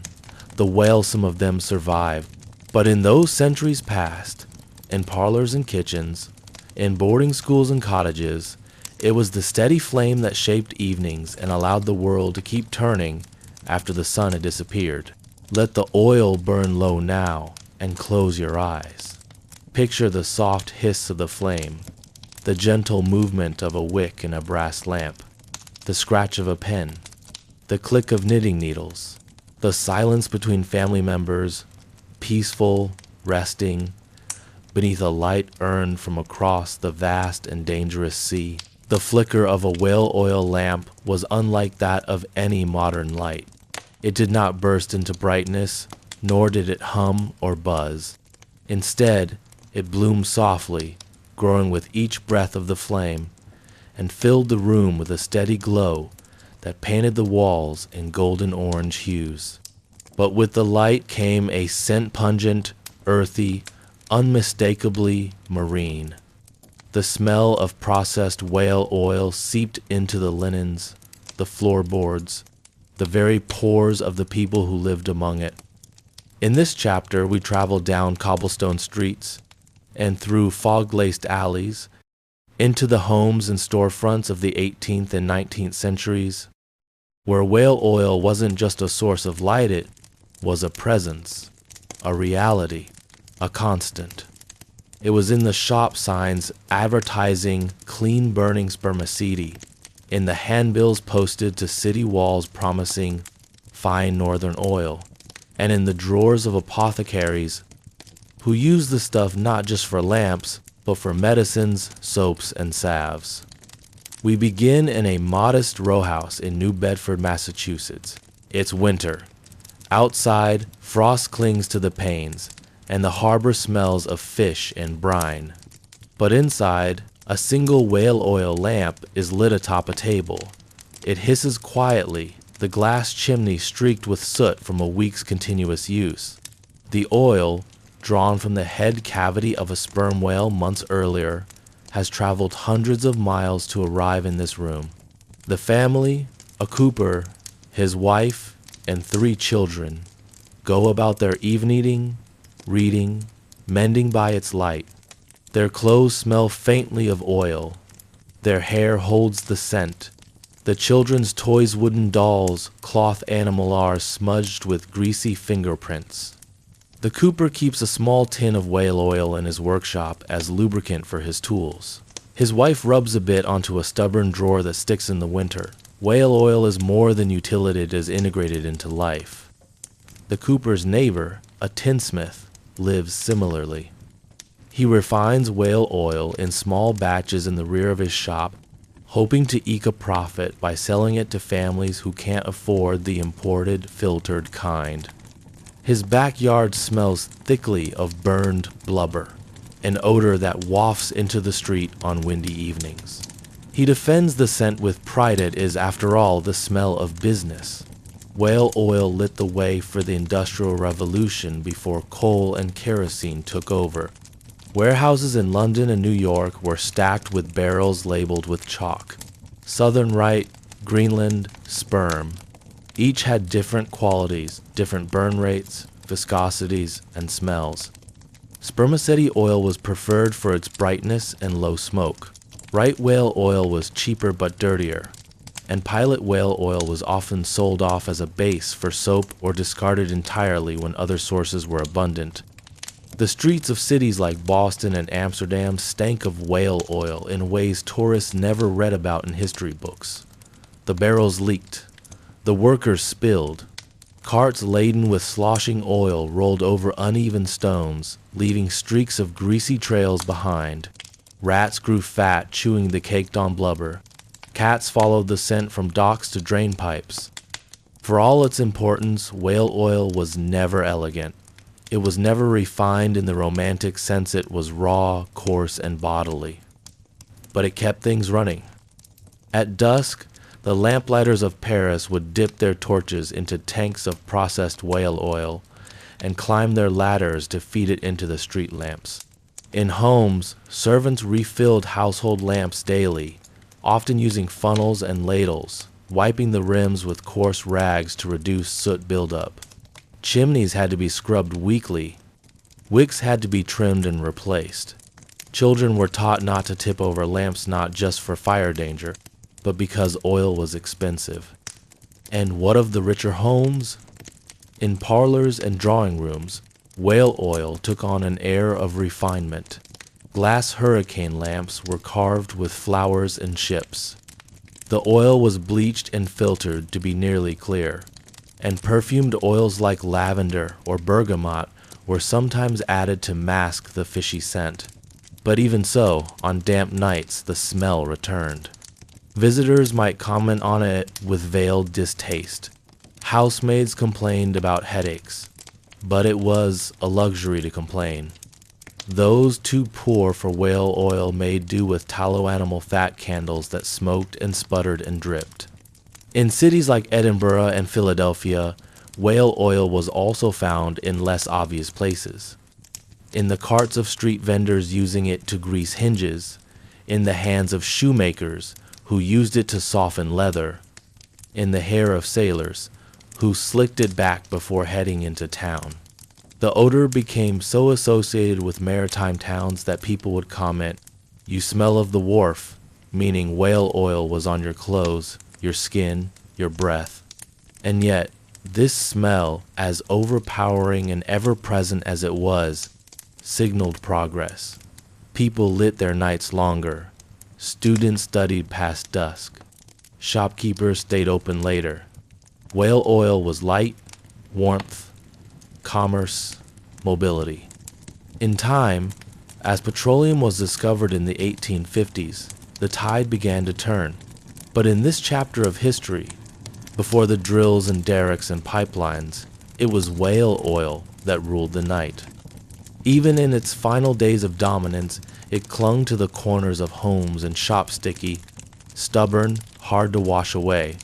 A residue not just physical, but cultural. The smell of fortune, the smell of death, the smell of the sea, refined into gold. So as we close our eyes tonight and picture those long ago rooms and sooty lamps, we remember not just the light they cast, but the lives they illuminated, lives that lived by the flickering flame, surrounded always by the heavy scent of the ocean's greatest sacrifice. Let us now wander beyond the harbors of New England, past the narrow lanes of Nantucket and the dockyards of London, and instead drift slowly, like a gentle tide, across the oceans and into the quiet corners of the world where whale oil, in all its slippery ubiquity, left its mark. For though it was the Atlantic whalers and the industrial cities that refined and sold it, the warm, flickering glow of whale oil lamps came to light distant homes, temples, parlors, and pathways in ways as varied as the cultures that received them. Imagine a Dutch merchant's home in Batavia, now known as Jakarta. The evening air is heavy with the scent of clove and damp wood. Inside, the household is still, the shutters drawn against the monsoon rain. A small brass lamp, imported from Europe, burns whale oil sent by ship across half the globe. The oil arrived in wooden barrels, labeled in chalk and wax sealed, stowed among spices and cotton. Now it burns quietly, as a colonial family reads scripture at a carved teak table. The local servants tend the lamps, wrinkling their noses at the faint smell of fish. They are used to coconut oil, sweeter, lighter, tropical, but the Dutch master prefers the brightness and stability of spermaceti. Farther east, in Edo period Japan, where whale oil was not only imported but locally sourced, the substance took on new meaning. Coastal villages along the Sea of Japan had long hunted whales on a smaller scale. In the homes of samurai and merchants, lamps were often shaped from pottery or bronze, with flat dishes to hold the oil, and simple cotton wicks twisted into curls. Whale oil here was not just fuel, it was medicine, it was polish, it was preservation. Artisans used it to soften brushes, and lacquerers rubbed it onto tools to prevent rust. But in Japan, unlike the West, there was a respect, sometimes even a reverence for the animal itself. Buddhist influences and Shinto traditions acknowledged the whale spirit. Shrines were erected in honor of great whales that had fed villages. Bones were displayed not as trophies, but as offerings. And so, burning whale oil was not just a matter of light, but of lineage and gratitude. The flame was a living memory. Now let us turn to the coasts of West Africa, where European traders brought not only cloth and muskets, but barrels of whale oil. In towns along the Gold Coast, whale oil was both a curiosity and a commodity. Local lamp-style shallow dishes made of clay were easily adapted for the imported oil. In some places, it was mixed with palm oil or animal fat. The result was smoky, pungent, but efficient. Nighttime gatherings that had once relied on burning sticks or torches began to feature the glow of whale oil lamps. In wealthier homes, particularly those influenced by European architecture, brass or glass lanterns appeared symbols of affluence. In India, whale oil found its way into the hands of spice merchants, colonial clerks, and rail workers. It was often sold in backstreet stalls in brown bottles repurposed and relabeled. In the cities of Bombay and Calcutta, the burning of whale oil lamps became common in Anglo-Indian homes. The smell mingled with cardamom, dust, and the thick air of the humid evening. Indian artisans quickly adapted traditional lamp styles such as the deepam or diya to accommodate the new fuel. Though many still preferred ghee or mustard oil for spiritual rituals, whale oil crept into everyday life in the corners of kitchens, storerooms, and railway stations. Back across the globe, in Arctic and subarctic regions, a different story unfolded. Indigenous communities like the Inuit and the Chukchi had long used blubber and oil from whales and other sea mammals. Their lamp-scald quillik were carved from soapstone and filled with seal or whale fat, burning with a low, steady flame. These were not foreign imports but ancient sacred traditions. When Western whale oil entered these regions, it sometimes supplemented but never replaced local practices. In fact, Western whalers often learned from the Inuit how to use oil more efficiently, how to carve lamps, how to manage flame without soot, how to render fat cleanly. In the Middle East, particularly in Ottoman cities, whale oil was imported primarily through European traders and used sparingly. Olive oil was king plentiful, sacred, sweet-scented. But even so, whale oil found a niche in the markets of Istanbul and Alexandria. It was used in lanterns hung in alleys, in the workshops of bookbinders, and in the homes of diplomats. Often it was blended with other oils, sold under vague names. To many it was simply foreign lamp oil. But for those who burned it night after night, the distinctive scent betrayed its oceanic origin. In the grand houses of Europe, France, Germany, Austria whale oil became part of polite society. Crystal chandeliers were modified to burn spermaceti, and salons glowed with its warm, steady light. But whale oil was not confined to the drawing room. It was present in carriages, in factory floor lamps, and even in the tunnels of early railroads. In the Paris sewers, workers carried whale oil lanterns, coughing in the smoke. In London, watchmen patrolled gaslit streets but carried backup lamps filled with whale oil, just in case. And finally, in remote mission stations, across islands in the Pacific and villages in Africa, whale oil arrived with the missionaries. It was packed alongside Bibles and linens, meant to light the path literally and figuratively. In these places, the light of whale oil often mixed uneasily with the light of belief, the flicker of empire. And so it was that this humble oil rendered from the flesh of creatures that once swam freely through open ocean stouched the world in countless quiet ways. Each culture received it differently. Some embraced it with curiosity, others with necessity, still others with quiet resentment. But all felt its presence. And in the dark corners of kitchens, libraries, huts, and ships, that quiet presence glowed. It glowed across languages and continents, across rituals and religions, across dinner tables and royal courts. It glowed despite the smell. It glowed despite the cost. And now, as your eyes begin to grow heavy, picture the world as it was then. One vast, interconnected darkness, slowly lit lamp, by oil drawn from the deep. The night hums softly, the flame dances gently, and the scent of old oceans drifts through the air. Close your eyes, if they aren't already. Settle into the slow rhythm of breath and stillness.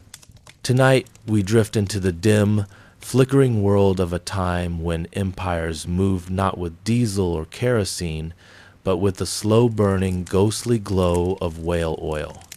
And not just homes and lamps, no, even the war machines of the mighty, the ambitions of generals, and the gears of conquest were soaked in this thick, slippery treasure from the sea. Let's begin.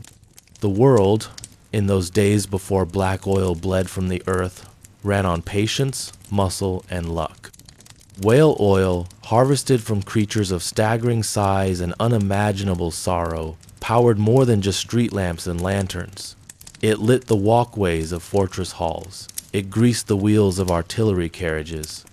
It preserved ropes and lines, coated leather, and lubricated the cogs of cannon mounts. In the quiet before battle, when soldiers waited in rows and officers gave last commands, somewhere behind the curtain of smoke and mud, whale oil burned silently in lamps, soft and faithful, holding back the dark. In the navy yards of Europe, great sailing ships groaned against their moorings as whale oil was brushed onto timbers to keep the rot at bay. Tar and oil, mixed together in smelly vats, kept the hulls slick and water-resistant. Ropes, coiled like sleeping serpents, were soaked and treated, oiled and preserved. When battle came, every pull of a line or turn of a pulley might have depended on the slipperiness that only whale oil could provide. And so, it wasn't just the homes of the peaceful that relied on the whale. It was the ambitions of kings. Imagine, if you will, a British warship in the late 1700s, one of those mighty frigates with rows of cannon and sails like curtains of canvas catching the wind. The ship rocks gently at anchor, the crew preparing for a voyage. Barrels are rolled up the gangplanks, food, powder, water, and always, always oil. Not just for light, though that is reason enough. The darkness of the ocean is unforgiving, but oil also for maintaining the very mechanics of the ship. The gun carriages, the bearings of the capstan, the hinges on the gun ports, the wheels of the pulleys, the leather of the boots and harnesses, all needing the soft, viscous touch of oil to resist the gnawing bite of salt and time.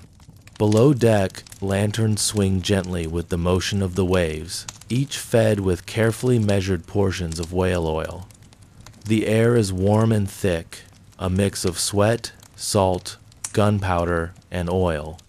It's a place of tension, of expectation, where any moment the calm could split into the thunder of war. Even in the faraway Americas, and later in the quiet stretches of the Pacific, whale oil moved with the military machine.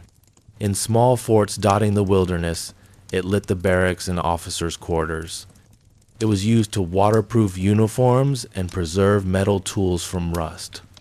Officers sent letters by whale oil-lit candle, riding long into the night by its steady, pale flame. And as armies marched, so too did their need for oil.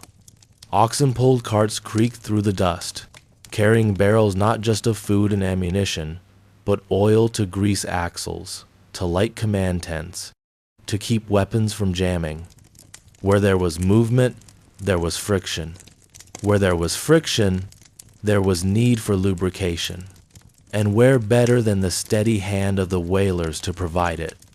Now, picture a siege, a cold night wrapped around a stone fortress. Soldiers huddle in the trenches, and sentries pace back and forth atop the walls. Lanterns are few and precious. Whale oil is rationed like gold, but still it burns softly, quietly, defying the dark. Within the command tent of a general, maps are unrolled on a wooden table. Figures move silently, their faces lit in yellow flicker. Outside, the world is wind and war. Inside, the world is strategy and shadows. The lamp above the table, trimmed carefully and fed with clear, sweet-smelling oil, casts a circle of focus, a fragile sphere of light in the surrounding dark. This is the beating heart of empire, and the whale has found its place even here. The irony is sharp and slow to dawn. For all the power that these war machines represented, for all the grandeur of colonial conquest and martial pride, they depended on the oil of gentle giants who had once moved with grace and mystery through the deep. A harpoon's throw was all it took to turn grace into grease, to turn a creature older than memory into fuel for cannon fire and campaign. Even in times of peace, the wheels of preparation continued to turn. Military warehouses in cities like Boston, London, Lisbon, and Amsterdam kept vast stores of goods, and among the gunpowder and cannonballs there were barrels of oil. Thick, golden, purified oil waiting to be poured into lamps or onto gears. A reserve of readiness, an invisible infrastructure of animal sacrifice. And what of the men who harvested this oil? Many whalers came from the same ports that birthed warships: New Bedford, Nantucket, Hull, Sag Harbor. The same sea that gave them work also claimed their sons. Whaling was hard, brutal work, the twin brother of war. It was dangerous. It was deadly. It was unpredictable. The same men who manned harpoons might later serve on naval ships, bringing with them knowledge of oil, sails, sea, and suffering. There was no clean line between hunter and soldier. Both served empire. Both burned the bodies of the fallen to keep the wheels turning. In the museums of today, we look at uniforms, weapons, ships, and medals. Rarely do we see the oil, but it was there, soaked into the fabric of history, quiet and hidden, slick and necessary. It was the unspoken ally of every power that dreamed of expansion. Somewhere, in the quiet stillness, before a battle, a soldier might have sat sharpening his blade by lamplight. Somewhere, a sailor oiled the leather straps of his pack. Somewhere, a cannon wheel turned easily in its housing, its axle smooth and fast. All of it possible because of a distant chase across open water, a long hunt, a quick death, and the rendering of bone and blubber into something burnable. In this way, the whale, unknowingly and unwillingly, became a soldier in the armies of man. Not marching, not fighting, but burning. Always burning. And so, as you drift off now, consider that strange truth that empires once rode on wind and oil, on canvas and courage, and on the bodies of creatures too large and too slow to escape. That war itself, in all its sharp noise and heat, was made possible in part by the soft, quiet labor of oil and flame, and that perhaps, in the long shadows of history, it is the flickering light that remains steady, patient, and filled with the quiet sorrow of a world forever lost to time. It was a world dimly lit, a world without neon, without electric flickers humming above crowded streets, and without the cold white buzz of fluorescent tubes humming in long corridors. The night, once it settled, was vast and unbroken, a curtain of blackness drawn tight across the land and sea. And in this slow and stretching chapter of our tale, we find ourselves immersed in the gentle, flickering glow of whale oil's most familiar manifestation light. So welcome, dear listener, once again, wherever you're listening from, be it a quiet room, a humming car on a long drive, or a warm bed with soft sheets. This is your time to rest. Let your mind go gently now as we float through this calming account of a forgotten glow. If you haven't already, feel free to subscribe for more sleepy stories just like this. Now close your eyes and picture a world lit by oil, whale oil. It begins with a flame. In the early days of human civilization, the night was not so much a time of rest as it was a time of fear. Without illumination, Predators prowled the shadows, and people stayed close to hearths and fires.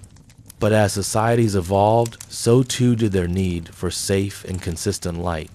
Before electricity, even before the steady use of gas, it was whale oil that bathed the night in golden warmth. And this glow reached far beyond homestead, lit up the vast waters of the ocean, the winding alleys of cities, and the tallest towers built to keep ships from ruin.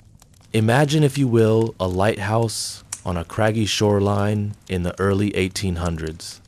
The structure is made of stone, weather-beaten, and leaning slightly from years of salt and storm. High above, the keeper tends to the great lampan enormous Fresnel lens surrounded by polished brass and thick glass panes. He moves slowly, rhythmically, his boots echoing against the stairs. He carries a metal canister, filled with precious whale oil. The keeper is wrapped in a thick wool coat, and his hands are rough from years of work. He opens the lamp's compartment and carefully pours the oil into the reservoir. The wick is trimmed, the lens polished earlier that day. He strikes a flint, and the flame leaps to life, glowing steadily. In a moment, the light stretches across the churning sea, a golden beam dancing on waves, guiding ships and warning them of peril.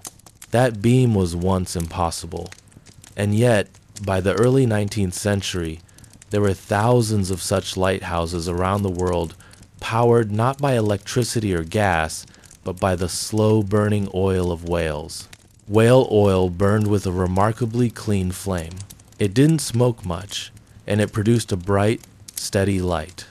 In a world where most lighting options were prone to soot and flickering, this was a revelation. It could be used indoors and out, in small lamps and large beacons. It was steady, trustworthy, and expensive. In homes across Europe and North America, the presence of whale oil lamps became a marker of sophistication.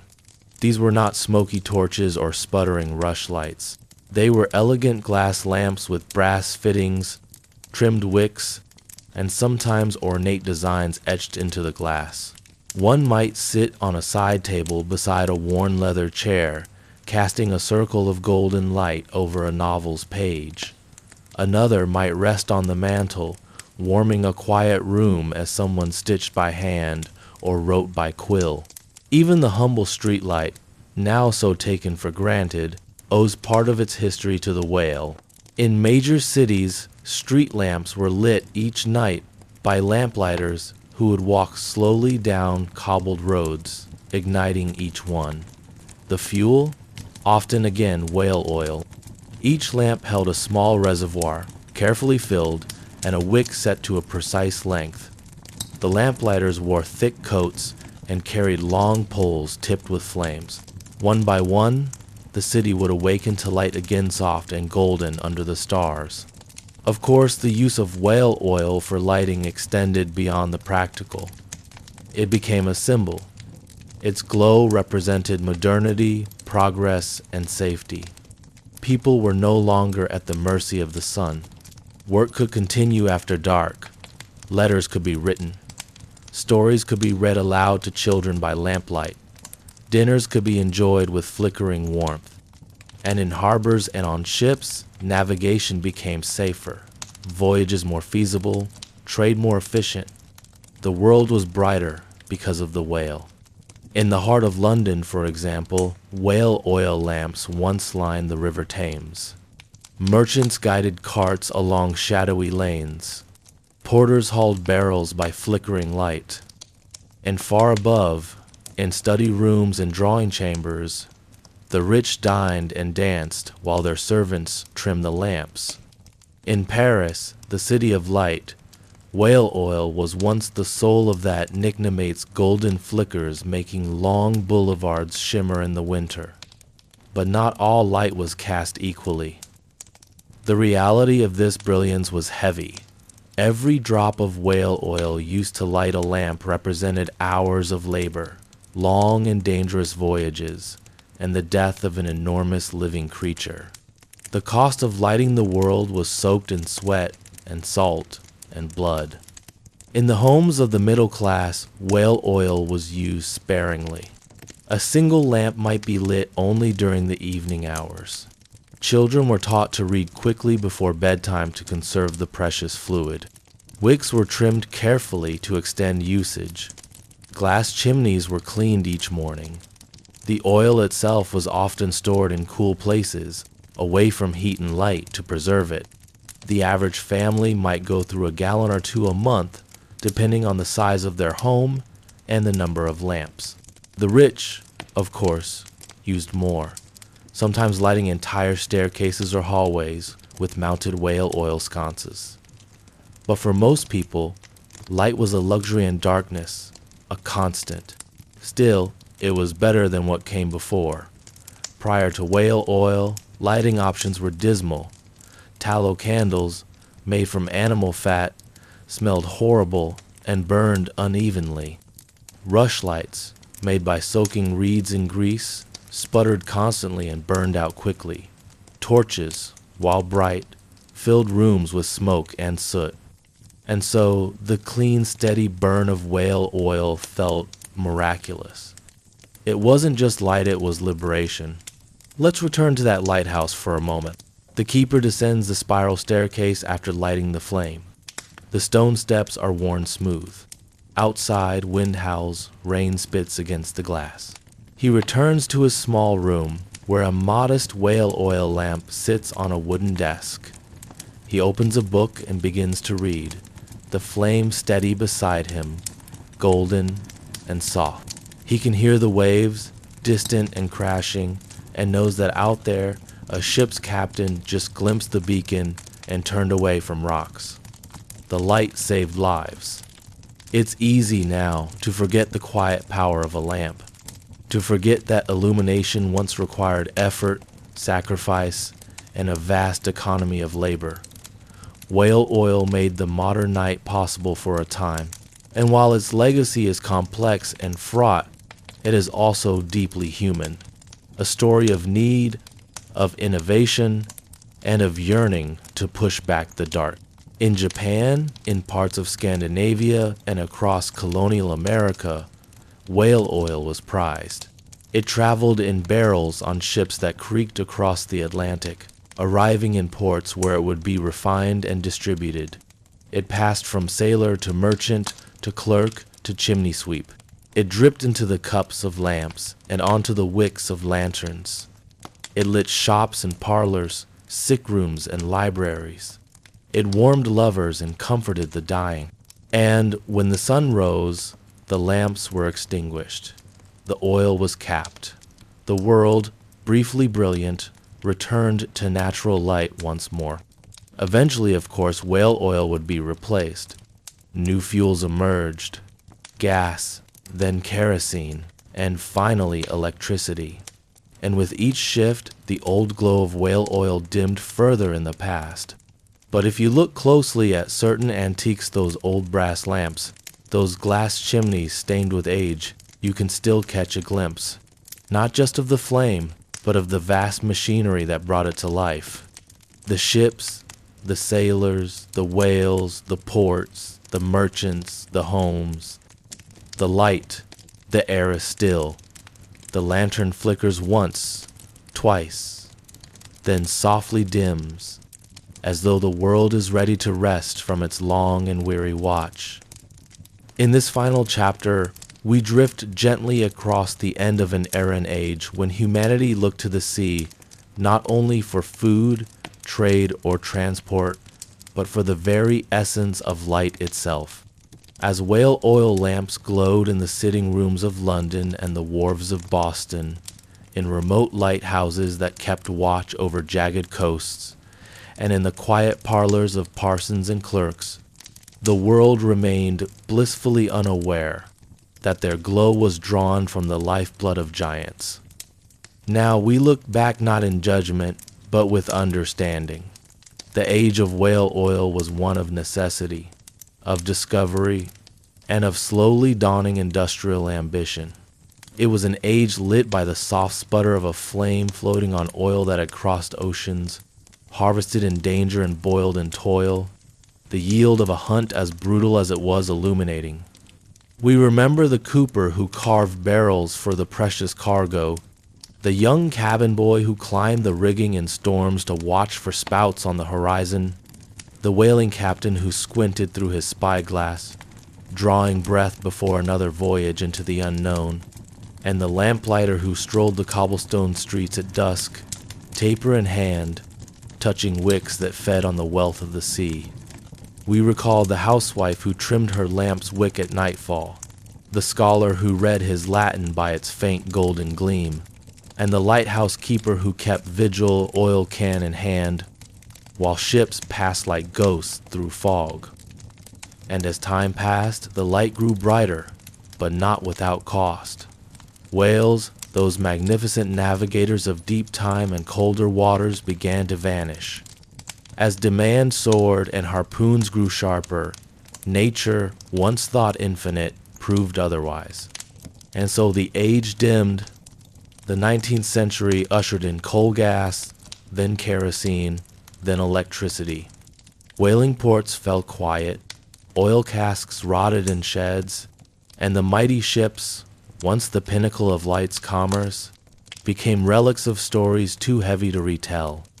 But we tell them anyway, not to praise nor to condemn, but to remember. Tonight, dear listener, you've wandered with me through dim alleys of the past, by oil-slicked lamps and through the whale-speckled oceans of long-forgotten charts.